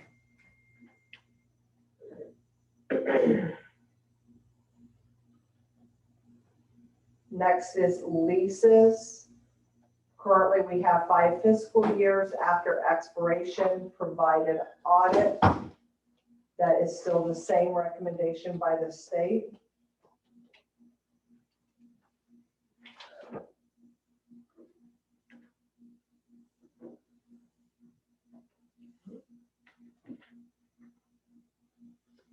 The following one is levy files. We currently have life of levy. The recommendation by the state is life of levy plus 1 year. So what is the levy file that's different than the levy operational reports and all of that? I think the levy files is gonna be more of when we originally applied for the levy or recommend it, yeah, put it on the ballot. So if we put it on the ballot or we put it on the ballot and it fails, then we no longer would need to maintain that record. If we put it on the ballot and it passes, we need to maintain that record of the documentation of putting it on the ballot until the levy expires plus 1 year.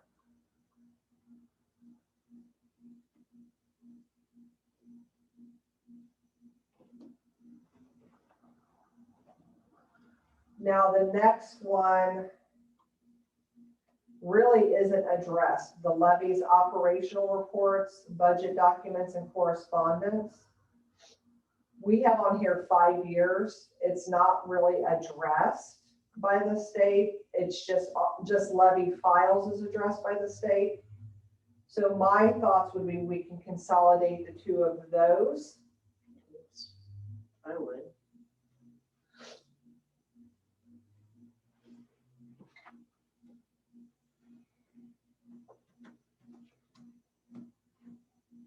And it could be one of those things where, do we want to maintain it paper and or electronic? Or do we want to put a cutoff where we will maintain it X amount of years and then past that, it becomes an electronic file only?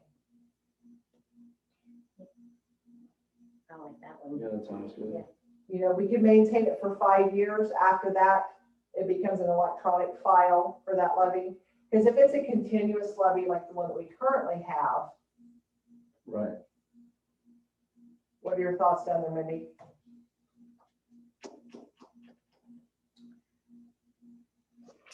I don't have any, my brain is empty. I think depending on what the documentation is though, because we don't need to hold on to, well, maybe we do, correspondence regarding the levy. Let's go with, it doesn't even need to be 5 years paper. Do we want to go just to electronic for that? And you don't know yet, because you know the levy, because I don't know how much stuff comes in, like that Larry guy, and all the stuff that he sends you, that stuff, the emails, things, does that need to be in there? No, that type of stuff, this would just be, like it says, working with the budgets. When we take the funds from the levy and we determine what the budget's going to be, how we're going to appropriate those funds to what, you know, to different uses. See, so I'm trying to determine what, when it says levy files, and we're talking about the paperwork that we submit to the county to get it on the ballot Mhm.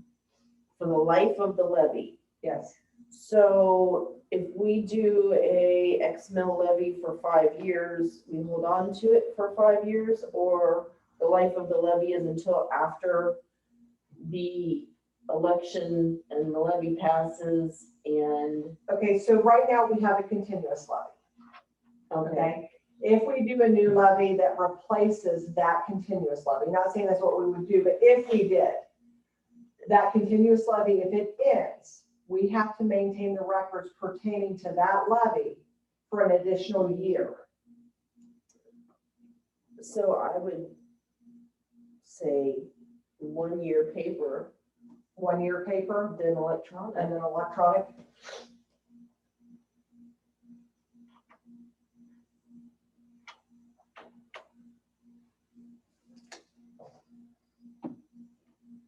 Electronic for the life of the levy, or electronic indefinitely, or whatever. It would be for the life of the levy plus 1 year.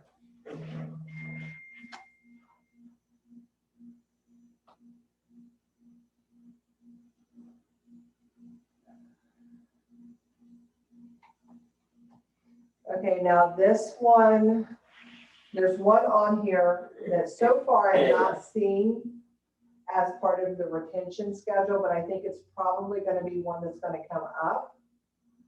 And that's going to be maintenance needs studies.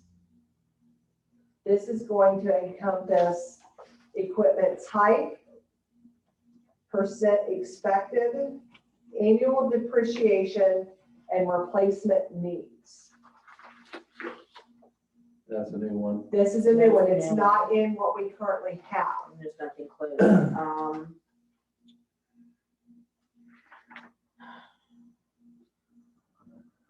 So this would be like with having a new road superintendent coming in. If they come in and they see that the equipment that we have is outdated and needs to be updated, So, they would put in their recommendation to us. and I think that will fit in better somewhere around 1971, 1972, when we're talking about vehicle maintenance and history, vouchers, invoices, purchase orders, the inspection of equipment, vehicles, whatever. That makes, It's broader than that, though. This is Right. regarding. Replacement you needs, assess the department. depreciation. Right. I mean, it can go anywhere, I suppose, just seems to make sense. I mean, we can expand it. Let's just add it. I mean, really, it would replace the vouchers. I mean, the vouchers, invoices, and purchase orders, really what those should fall under would be under kind of with the maintenance and history reports, because that would be of something that we currently own. Right. This other one, this is studies, so this would be recommendations of what we need to purchase, what we need to budget for. And what's the duration on those? The duration of this one is 5 years after end of fiscal year. Okay.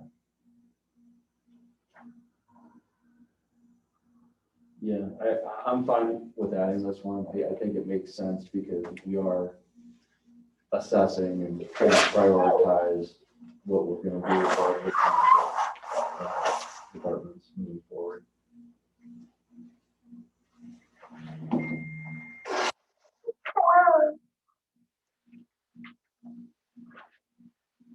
Okay, so then the next one is going to be memorandums.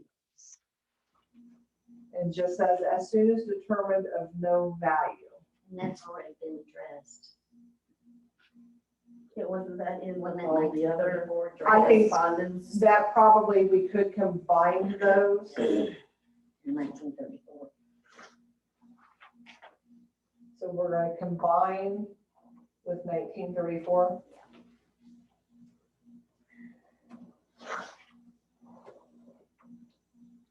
And those, I don't know that we really need to keep, I would probably just keep it at paper and or electronic, but I wouldn't make it an electronic record unless it's already an electronic Right. record. Keep it in whatever form we Yeah. receive it in. Right. Right.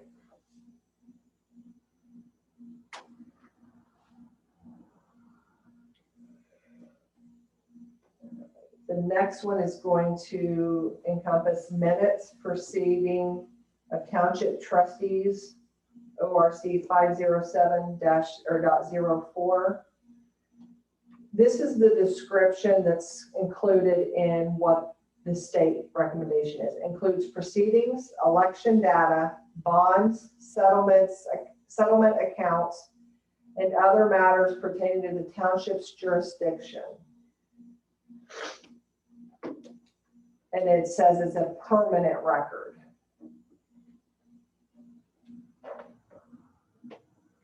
And they concur with permanent? Yes, But we need to update the Paper. wording of yes, the description. yes. Okay. That needs to be paper and or electronic. Yes.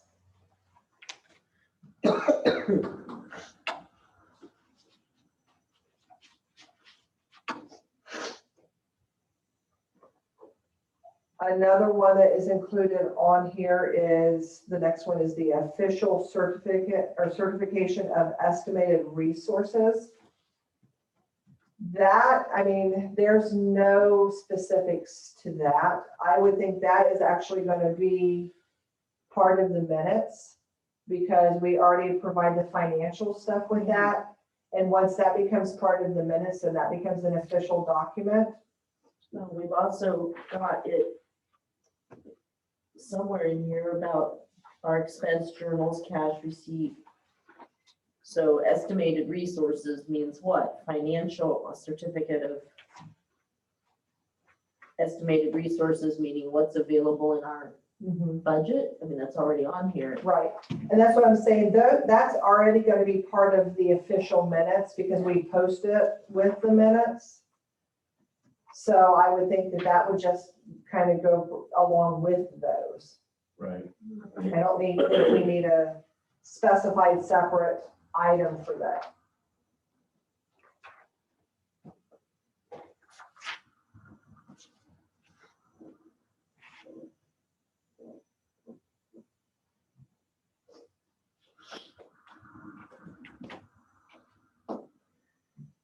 Next one we have is pay in orders dash receipts. And is that not, I am not sure as to exactly what they are encompassing with that, but this one's just saying 3 years provided audit, where we currently have 5 fiscal years provided audit. And how is that different from 1923 cash receipt expense journals? That one, let me contact the state to get further clarification because they do not provide any kind of details as to what they're looking for Okay. in that one.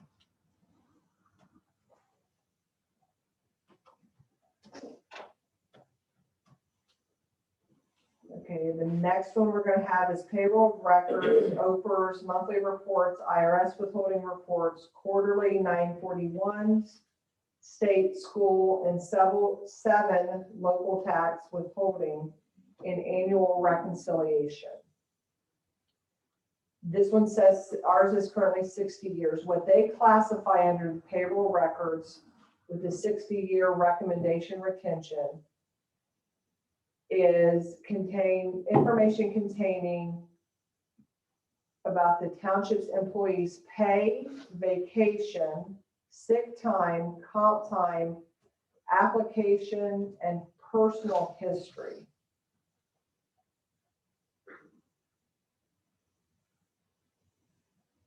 So that's not even, It sounds like they updated and cleaned up the wording of it. yes. Yeah.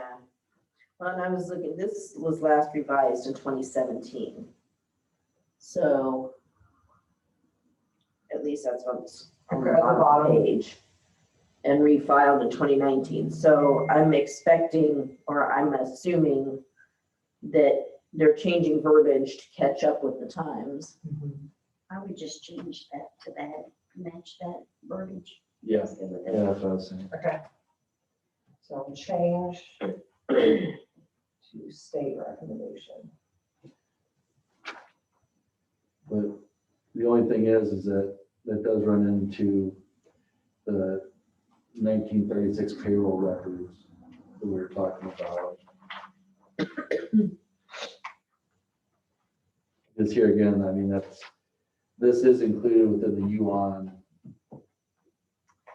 This sounds more like deductions, payroll records. The 19. It's basically like pay stub information is what it's meant to be. Includes their deductions, their vacation, their sick time, et cetera, so on. So we pulled that out of the one regarding the employee personnel file. And did we said that in 1936, we said that was included in the, what was that, 1936? The payroll reports. We're gonna With the payroll separate reports, right? the Bureau Workers' Comp reports and stuff, it includes. Which the Bureau of Workmen's Comp is actually already included someplace else. That's in 1975 and 1976. Right, so it looks like 1936, we can take out because it's broken down in different places. We can change the payroll record and replace the employee personnel file because this even includes in the payroll records their application. Right.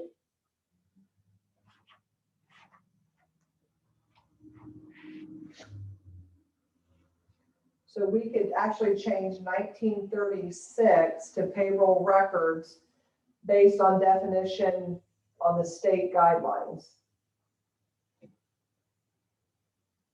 But you're gonna leave employee personnel file in there, right? Well, that is the employee Okay. personnel file. Well, but employee personnel file can also include disciplinary rights. Right, because if payroll record on this, the determination includes application and personal history. So let's take 1936, let's just leave employee personnel file. And then for 1956, let that be payroll records. Because it already says payroll records. So let's take out, because employee personnel file is a manila folder with stuff you put in it. It could be certificates of training. It could be their driver's license photocopies. It could, any number of things. That's general. let's leave that in 1936, just say employee personnel file. Records, evaluations, and then employment or payroll records is included in 1956. I'm just wondering why the state split them apart. Yeah, I know. That's the thing that I'm not sure about is. Well, they're still showing- 1936, the state had it differently than we had it, right? Because we changed all of our verbiage in that. Right. We didn't Well, have that's what true. the They state didn't had. have a The 36. state, Well- right, the state didn't have, that's something we created. And see, there's a whole new because they have payroll records, which is the original we talked about, 60 years.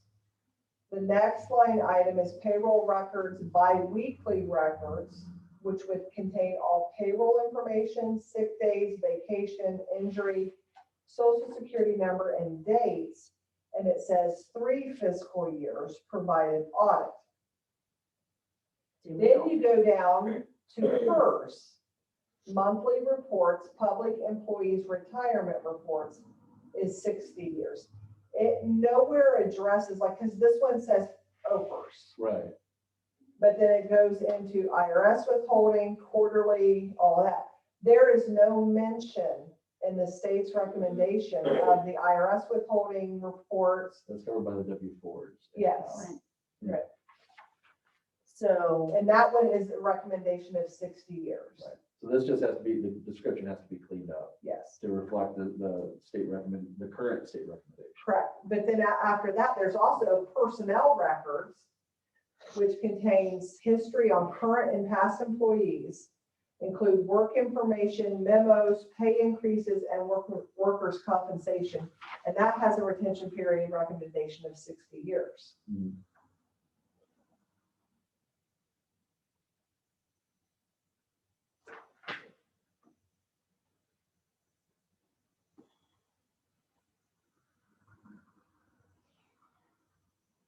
They're getting too wordy. Well, I'm kind of going back to the one that we talked about, which I was going to do further research on, which is the I employment, had somebody, Oh, thank you. the employment reports So for it's in here, unemployment probably. purposes. Where it says permanent, to me, that would fall under this one that says personnel records, because it says current and past employees, and it says 60 years. right.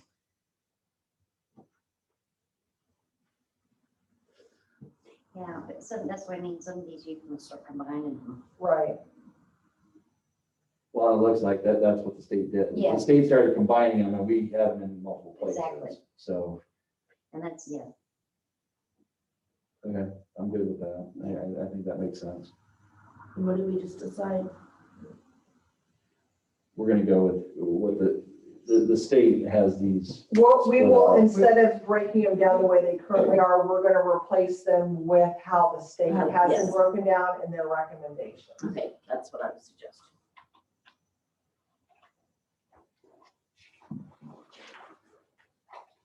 So the next one we get to is Plaques and maps. And this one is going to be appraised for historical value. It's not really stating that we have a retention for them, it's just the historical value. And this is going to encompass subdivisions, towns, villages within the township, showing owners, parcel numbers, streets, alleys, streams, rivers, and railroads. That's the stuff that I want to have preserved. That's the stuff that I think is important, like the it- stuff on the wall behind you. But well, so some of those do actually show the plots and everything else. That applies. But something like that just shows the The land. zoning, like the general zoning for areas, not so much. And so we have both. We have some maps and documents. For the most part, a lot of those, the plat maps, everything else, we manage through the county or we review through the county are digital now anyhow. Right. Right, so basically anything that's on the wall would just be assessed for historical value, and that's more of almost a more aesthetic value. And that's what it says, you know, it prays for historical value. If there's a box somewhere of maps or drawings or sketches of the township, I don't think we should get rid of that, but we should find something to do with it. Well, and on things like that, we need to probably consult with somebody to find out the best way to preserve them. That's it. Because a lot of that stuff is so temperature and climate Yeah. sensitive that it will just disintegrate. Right state. They have their document storage in their basement, maybe. Well, and it could be something that, you know, we reach Or out get a to the frame. universities and they can maybe assist us with it as part of like their Right. learning process. So Wright State works with, they're actually chartered under the state archive, Mhm. which is where I originally got a copy of this. And there is stuff, they'll ask us what we want to preserve, and they can help us either with process or the storage of something. There's certain things that they'll take and certain things that they pass on. So that's what we have to figure out is anything that says for historical value, that's really subjective, I know, you know, because someone can say that really doesn't have value anymore because right, it's not, doesn't reflect zoning today right. for the township. But another person would say, well, yeah, it does. So appraised, I guess, appraised by whom? Because if it's a lay person, it's very subjective. If it's, I know that even among the three of us, deciding what is or isn't historical is probably gonna be a big debate. There are people who say the Dead Sea Scrolls are obsolete, should be thrown away, and other people who say, no, keep them in glass. You know, so I think it's the same thing when it comes to archives and history, especially for a township like ours that has lived in history for so long. Well, that's where though, if we have somebody come in, they can advise us on that. Right, And then it's not one specific person making that determination. It's the determination is made at the advice of. right. yeah, exactly. So that's something we have to, and we don't even know what's there because we haven't really dug through boxes and looked. Well, and we really don't want to unless we have somebody here because we can do more damage to the That's records. true. Okay, so does that even need to be in a schedule? I would leave it there for the time being Okay. until it's addressed in a later time.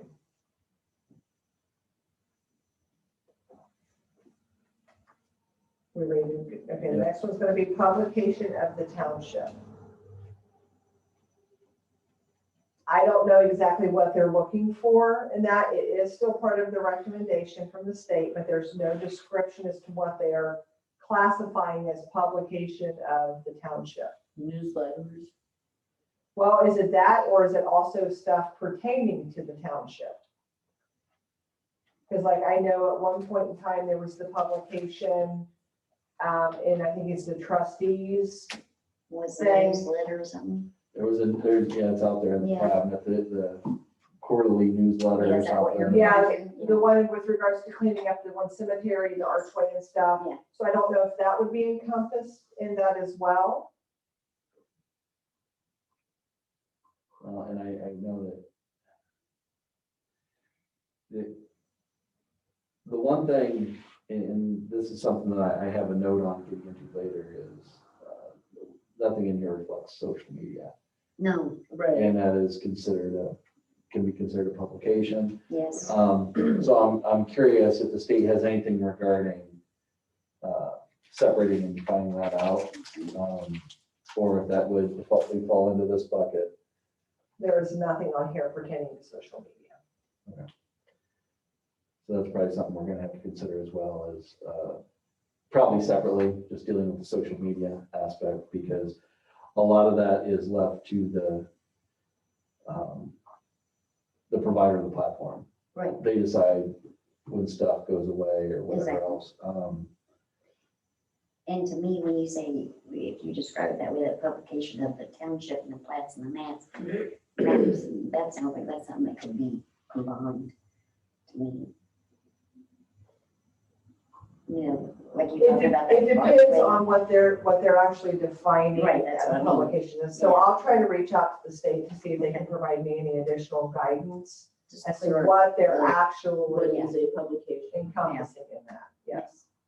Right, because if it's like standards and practices, or Yeah, like the zoning text is a publication, Right. and stuff like that. All right, the next one is records of committees served on. Our current retention period is 2 years, and that is still the same recommendation of the state. As is.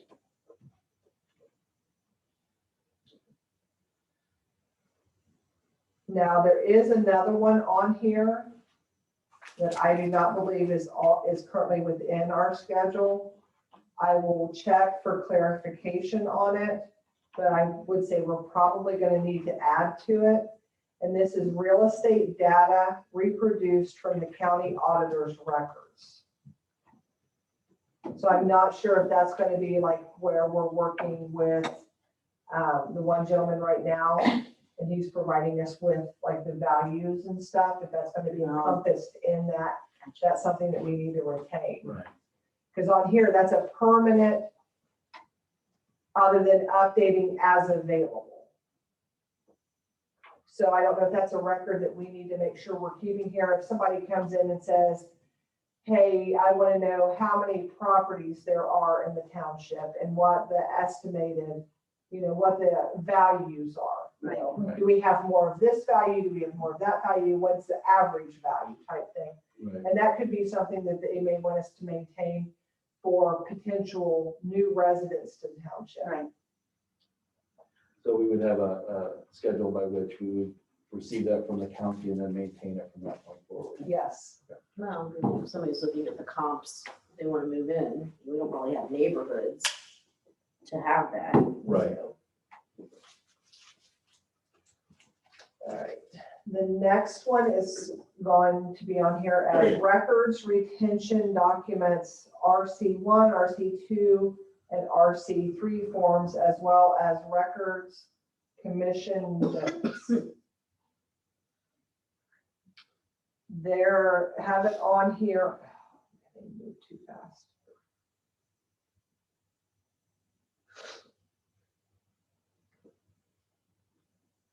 Pertaining to the record retention documents for RC1, RC2, and RC3 forms, as well as records commission minutes, it shows permanent, which is what we currently have. do we want that to be paper and or electronic?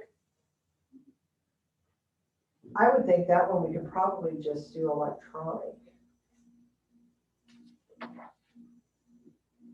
Because the actual file documents like this one is going to be an electronic. Right. Well, but then we probably want to keep one like this where it's been filled out and signed. We want to keep the original signature document. I don't know that we have the original signature document. We will, once this is filed. Well, yeah, We'll have, just like we have, we'll still have an RC2. They send a digital copy back, I believe. Right, but we will have an RC2 form that we will need to fill out, just like, but we send them the original. They do not send us the original Right. back. They send us a signed copy back. An electronic copy of it. okay, because they're not sending it back like this anymore. Okay. Well, that's the one that Tim signed. So Mhm. on the front of this one, you see that This is a copy. those are scanned copy signatures. So Yeah, well, I didn't know because I hadn't really looked at it. yeah. So they were photocopied by Karen or whomever. No, this actually was emailed to me from the state. Okay, So before I got a copy from Rhonda, when I was asking about the retention plan, and I was looking at preserving documents, they sent me a copy of this. And then Rhonda okay, we also need to correct that our email is no longer AOL. Yeah. Okay, the next one addressed is resolution. According to the definition provided by the state for resolution, this is copies. Contains resolution number, reason for resolution, date passed, description of action, person introducing the resolution, reference to date proposed, and action by board. We have on here a retention period currently of permanent, also incorporate into the minutes. The state guideline is retain copies 5 years after incorporation into the minutes. Okay.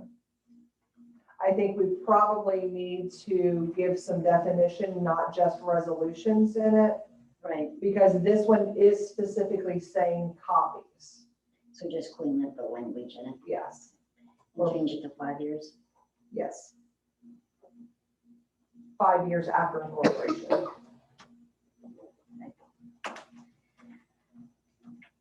And are we doing paper and electronic as well, Yes. or electronic? Mhm. Yeah. Is it pretty much a consensus that we're gonna have that for just about everything, paper I and would. or electronic? We're For the flexible. most part, yeah. The Unless next we one, don't need paper. the next one we have is roads records. Hmm. That is not addressed by the state anywhere. What is a road record?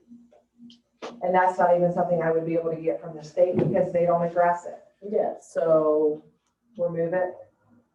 I would. I think,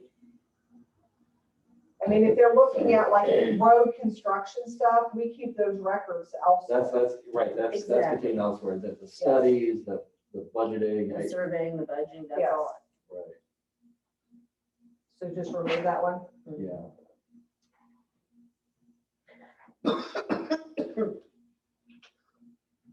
The type of that. Yeah. I'm tickled by it. Semi-annual apportionments of taxes, tax settlements. I think you read that one. Yeah. So that still pertains in here, no description to it, and it's still the same. We currently have 5-year fiscals, or 5 fiscal years retention, audit provided. This one is only showing 5 fiscal years, nothing with regards to audit. Okay. So I'll take out the words provided audit.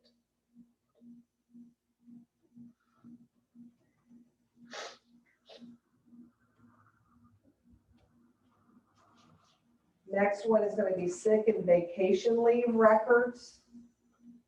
This is going to contain time allowed, employee name, dates used, and total time available.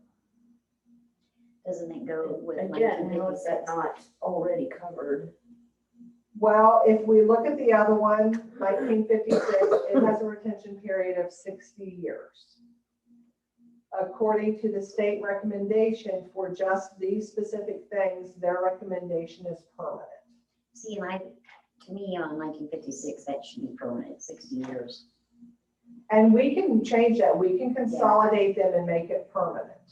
I think For some of us, 60 years is permanent, because I don't plan on living to be I know, I would make it permanent, 56. So we're going to consolidate Mhm.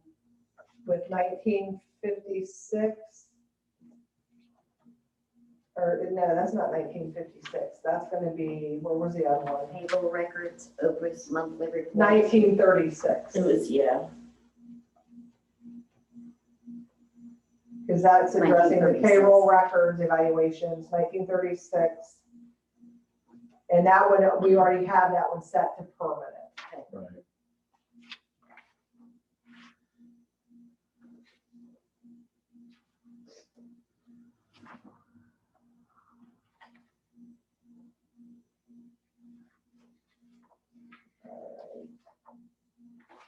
Next one is going to be specification books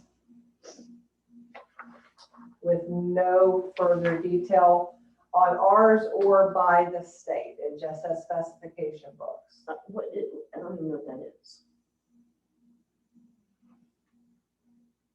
And there's nothing from the state on it? Nope. Get it out of there.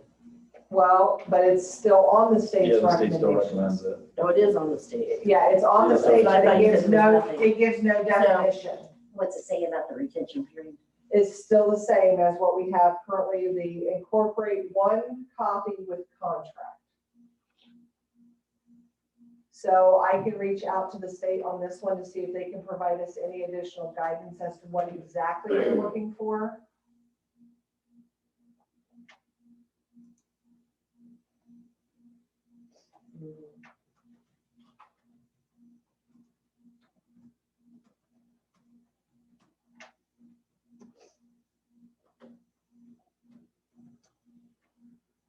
All right, the next one is going to be statement of accounts for per diem and services according to the ORC 505.24. Our current retention period is 3 fiscal years, provided audit. Everything is still it's the same as recommended.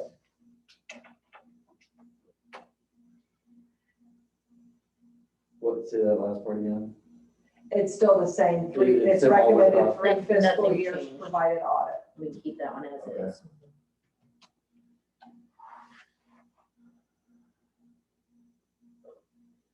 The next one addressed in here is tape recordings of trustee meetings. Current retention period is incorporate into minutes, then 2 years. The recommendation of the state, incorporate into official minutes and then 1 year.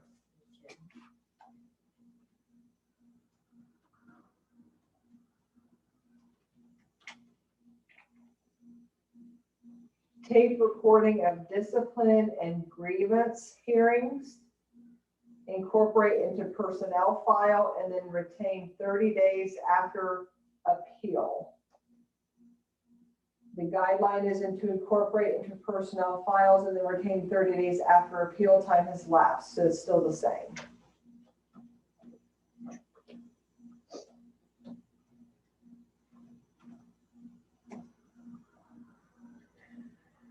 Next one is telephone bills, telephone long distance logs. Current retention is 2 fiscal years, provided audited, and that still remains the recommendation of the state.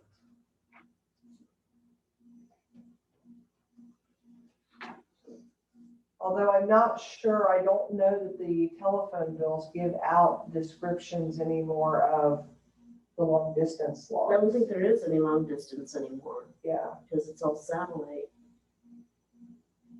So we could also put on here when or where available in the description. Or when Or just available. take out the word. Or long just distance. telephone logs. I mean, Yeah. it's no longer long distance logs, right? Right. So I So- think just, yeah, take out the word long distance.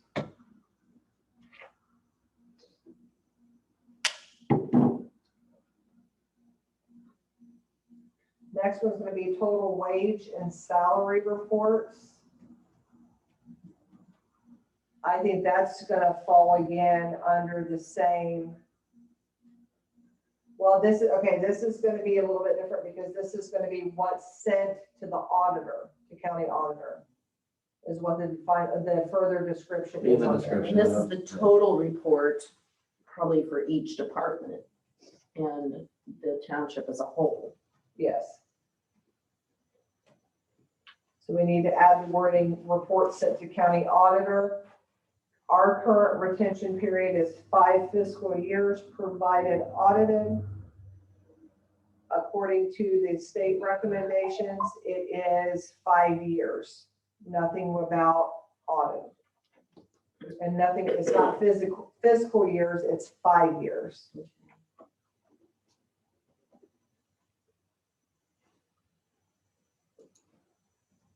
The next one addresses vehicle maintenance and history reports.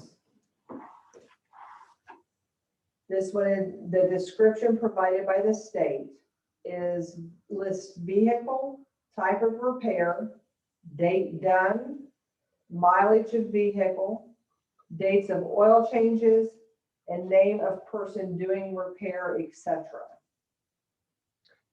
Do we currently have any policy in place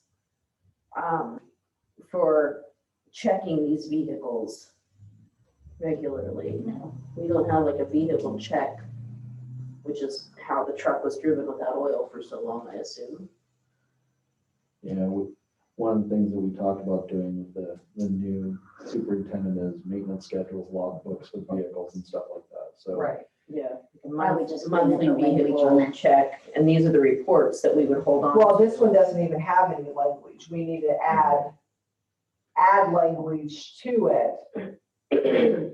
Oh, I thought you said like oil changes and things. That's what the state That's why I would provides. do what the state said. Yeah, Just general maintenance. Yeah. I mean, general maintenance, tires rotated and all that stuff, yeah, we need to hold on to all those documents anyway, that's right. common sense for a vehicle. And it's still the same, it's for the life of the vehicle. But for example, we just sold international, right? Mhm.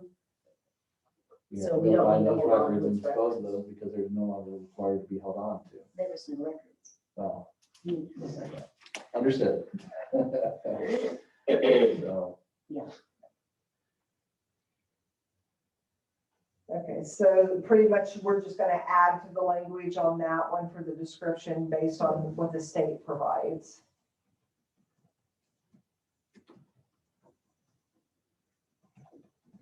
Well, it says life of vehicle. Should we put anything about there if we sell it or anything, or is that considered the life of the vehicle? well, that's like a vehicle, we no longer invest in it.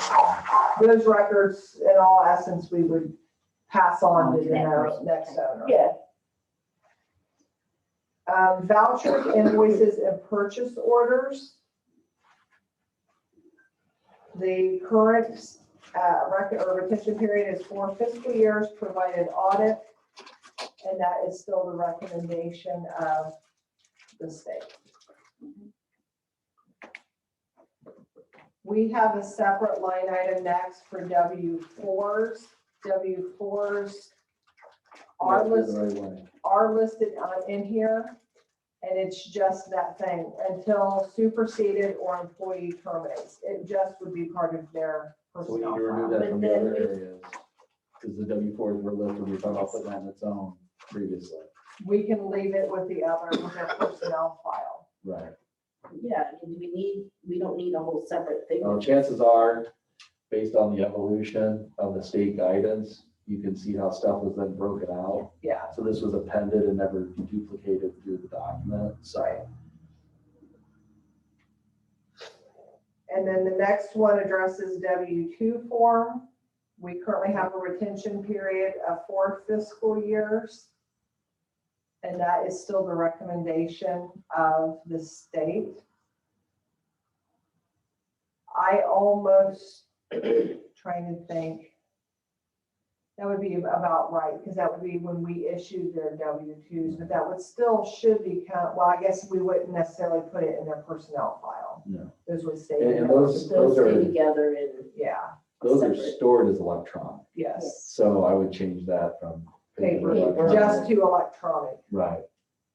There again, it can be provided as paper, but it's not stored Right. that way. right.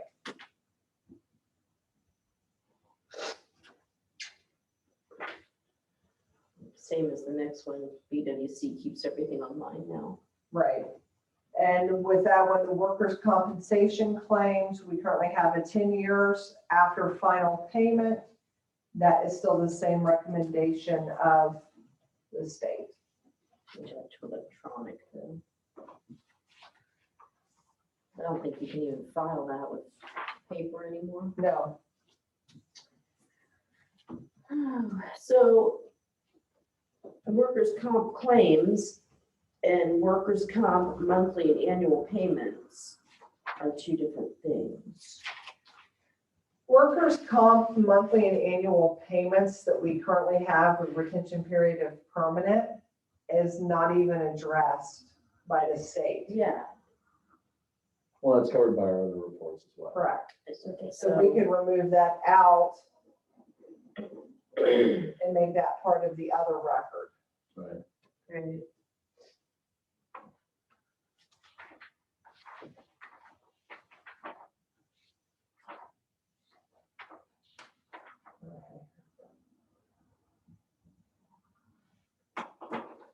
All right, give me a little bit because the next stuff that's addressed is fire department.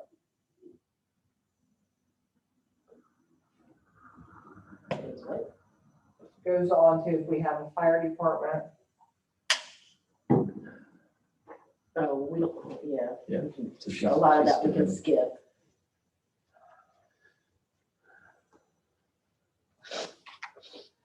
Looks like the next phase we need to go to is zoning.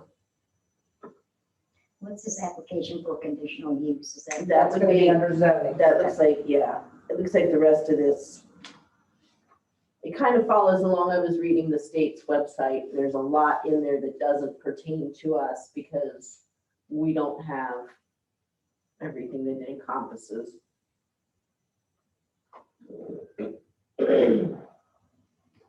Does the zoning have their own records retention policy? No. Because there is nothing in the township the state recommendation for township retention policy. Well, it's gonna be page 20. Let me get down there. So I wasn't seeing much there, so I don't know how much of that would fall on us and how much of it falls to zoning. Oh, there is some here. Application for conditional use. We currently have a retention period of permanent. The state still recommends permanent.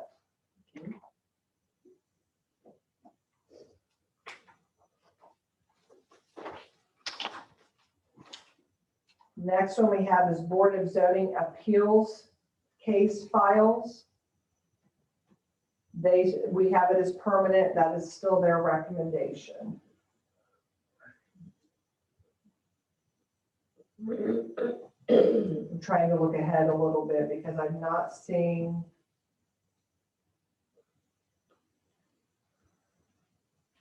There is notations in here for applications for variances. Is that something that our current zoning? That falls under the BZA. I would say that'd be a appeals. But it falls case under the file. townships too, according to the state, as far as records retention. Well, the BZA falls under the township. Right, So it's still record. because there's nothing on here for application for variance, and this Well, one once it's says, approved, then we would file, we would maintain the variance. Right, So the Board of Zoning Appeals case files would include applications for variance, I would think. The application for it, but not the variance itself. That's where the Right. distinction Oh. is. The well, variance is and there's fine. a difference, because application for variance is a recommended 5-year retention, provided no action pending. Well, and we have in 1981 a change request for zoning changes. So would that be a variance? Let's see if it's separated out down here. There is a separate line for change requests. Okay, then nope. Okay, well, we'll go with the state recommendation on that then. So add in application for variance. Yeah.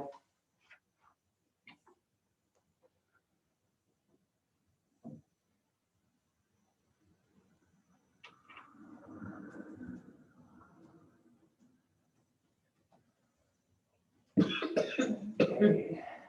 The next one we have is Board of Zoning Appeals minutes. We currently have it as permanent. That is still the recommendation of the state. They do also, though, reference in that ORC 519.5 or .15.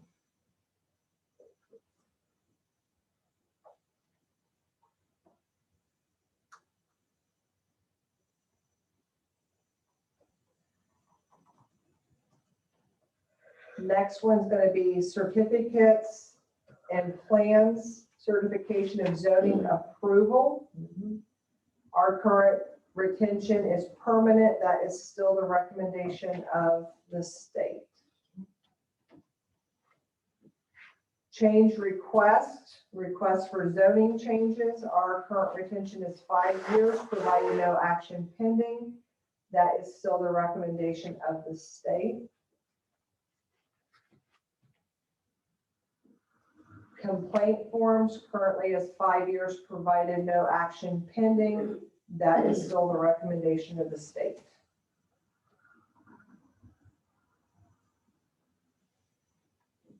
Next is grant applications. We have a retention period of 5 years, and that is still the recommendation of the state. Legal opinions, we currently have retention of permanent. That is still a recommendation of the state. Nuisance abatement records. We need to make a further clarification to the description that we have. They have added active and inactive. Permanent. Yes.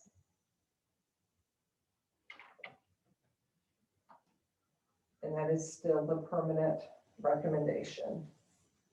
They're both permanent, but they split them both out separate. No, they have it all It in just one. says Oh, it's nuisance in one, abatement gotcha. records. Right, and on there, they classify it, it includes both active and inactive. Okay. Permit applications, buildings or fences. Our current retention record or period is 1 year after final decision is rendered. That is still the recommendation of the state. And take out fences because we don't have fences. Right, We don't have fences in our zone. yeah. Correct.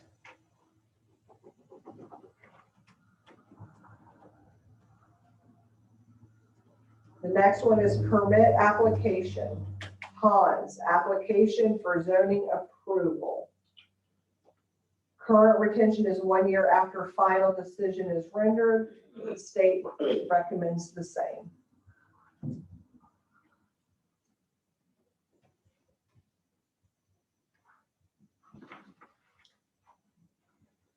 The next one is permit applications for signs or billboards. Currently, we have 1 year after final decision rendered. The state recommends the same. Do we actually have that in our zoning text? I don't recall anything regarding signs or billboards. We may want to review that. Yeah. Well, I think we still have something in there because we do have some businesses that fall within the township Right, that would have signage stuff. We do. Toucans, Well, and Sims yeah, and Sims Hardware. yeah. So that is probably something that and is still in there John somewhere. Muncie's auction That's a house good has a point. big sign. Yes. We just may want to check with Karen Yeah. on that to make sure, but I'm good with keeping it the way that it is. Billboards I think it's gotta be- applicable, yeah. We can remove billboards. We don't have to leave it in there. Unless they have, I'd be well, that. I mean, I would leave billboards because we do have places that may advertise on the side. I mean, the definition of a billboard sits what, high up or big, or Right. I'd leave it in. I think it's based on the size is what, it doesn't really matter. I don't think the height, because I've seen them both. I think it's the size of what it is that classifies it as Right. a billboard versus signage. I think it's one of those things that we've just never enforced or. Right. The next one is permit records. We currently have a retention period of permanent, and that is still the recommendation of the state.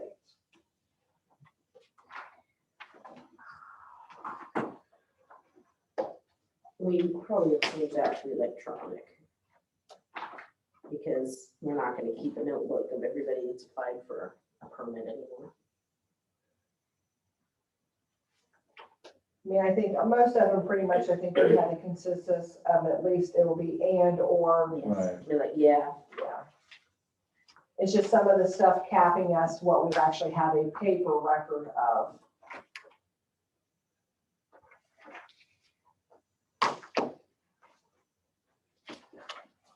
So next steps, do we want to send this to to review, send a copy of the old one and the new why don't we one? wait till Charity's finished clarifying some of that. Well, that's what I'm saying, once we actually have it in Um, a document, sending it through to compare it.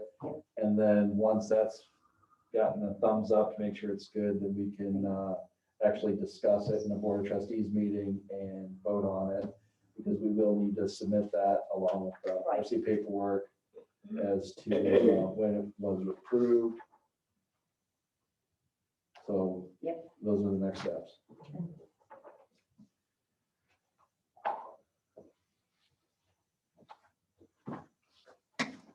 And the new ones will be 21 dash whatever. Right, yeah, the numbers will update based on the physical with a P year. And, okay. Do you have any other discussion on the RC1 or RC2, part 1, part 2? Nope, I'm ready. Okay. And when, I assume Charity, you're gonna be the one to file the paperwork then when all Yes. said and done? Yes.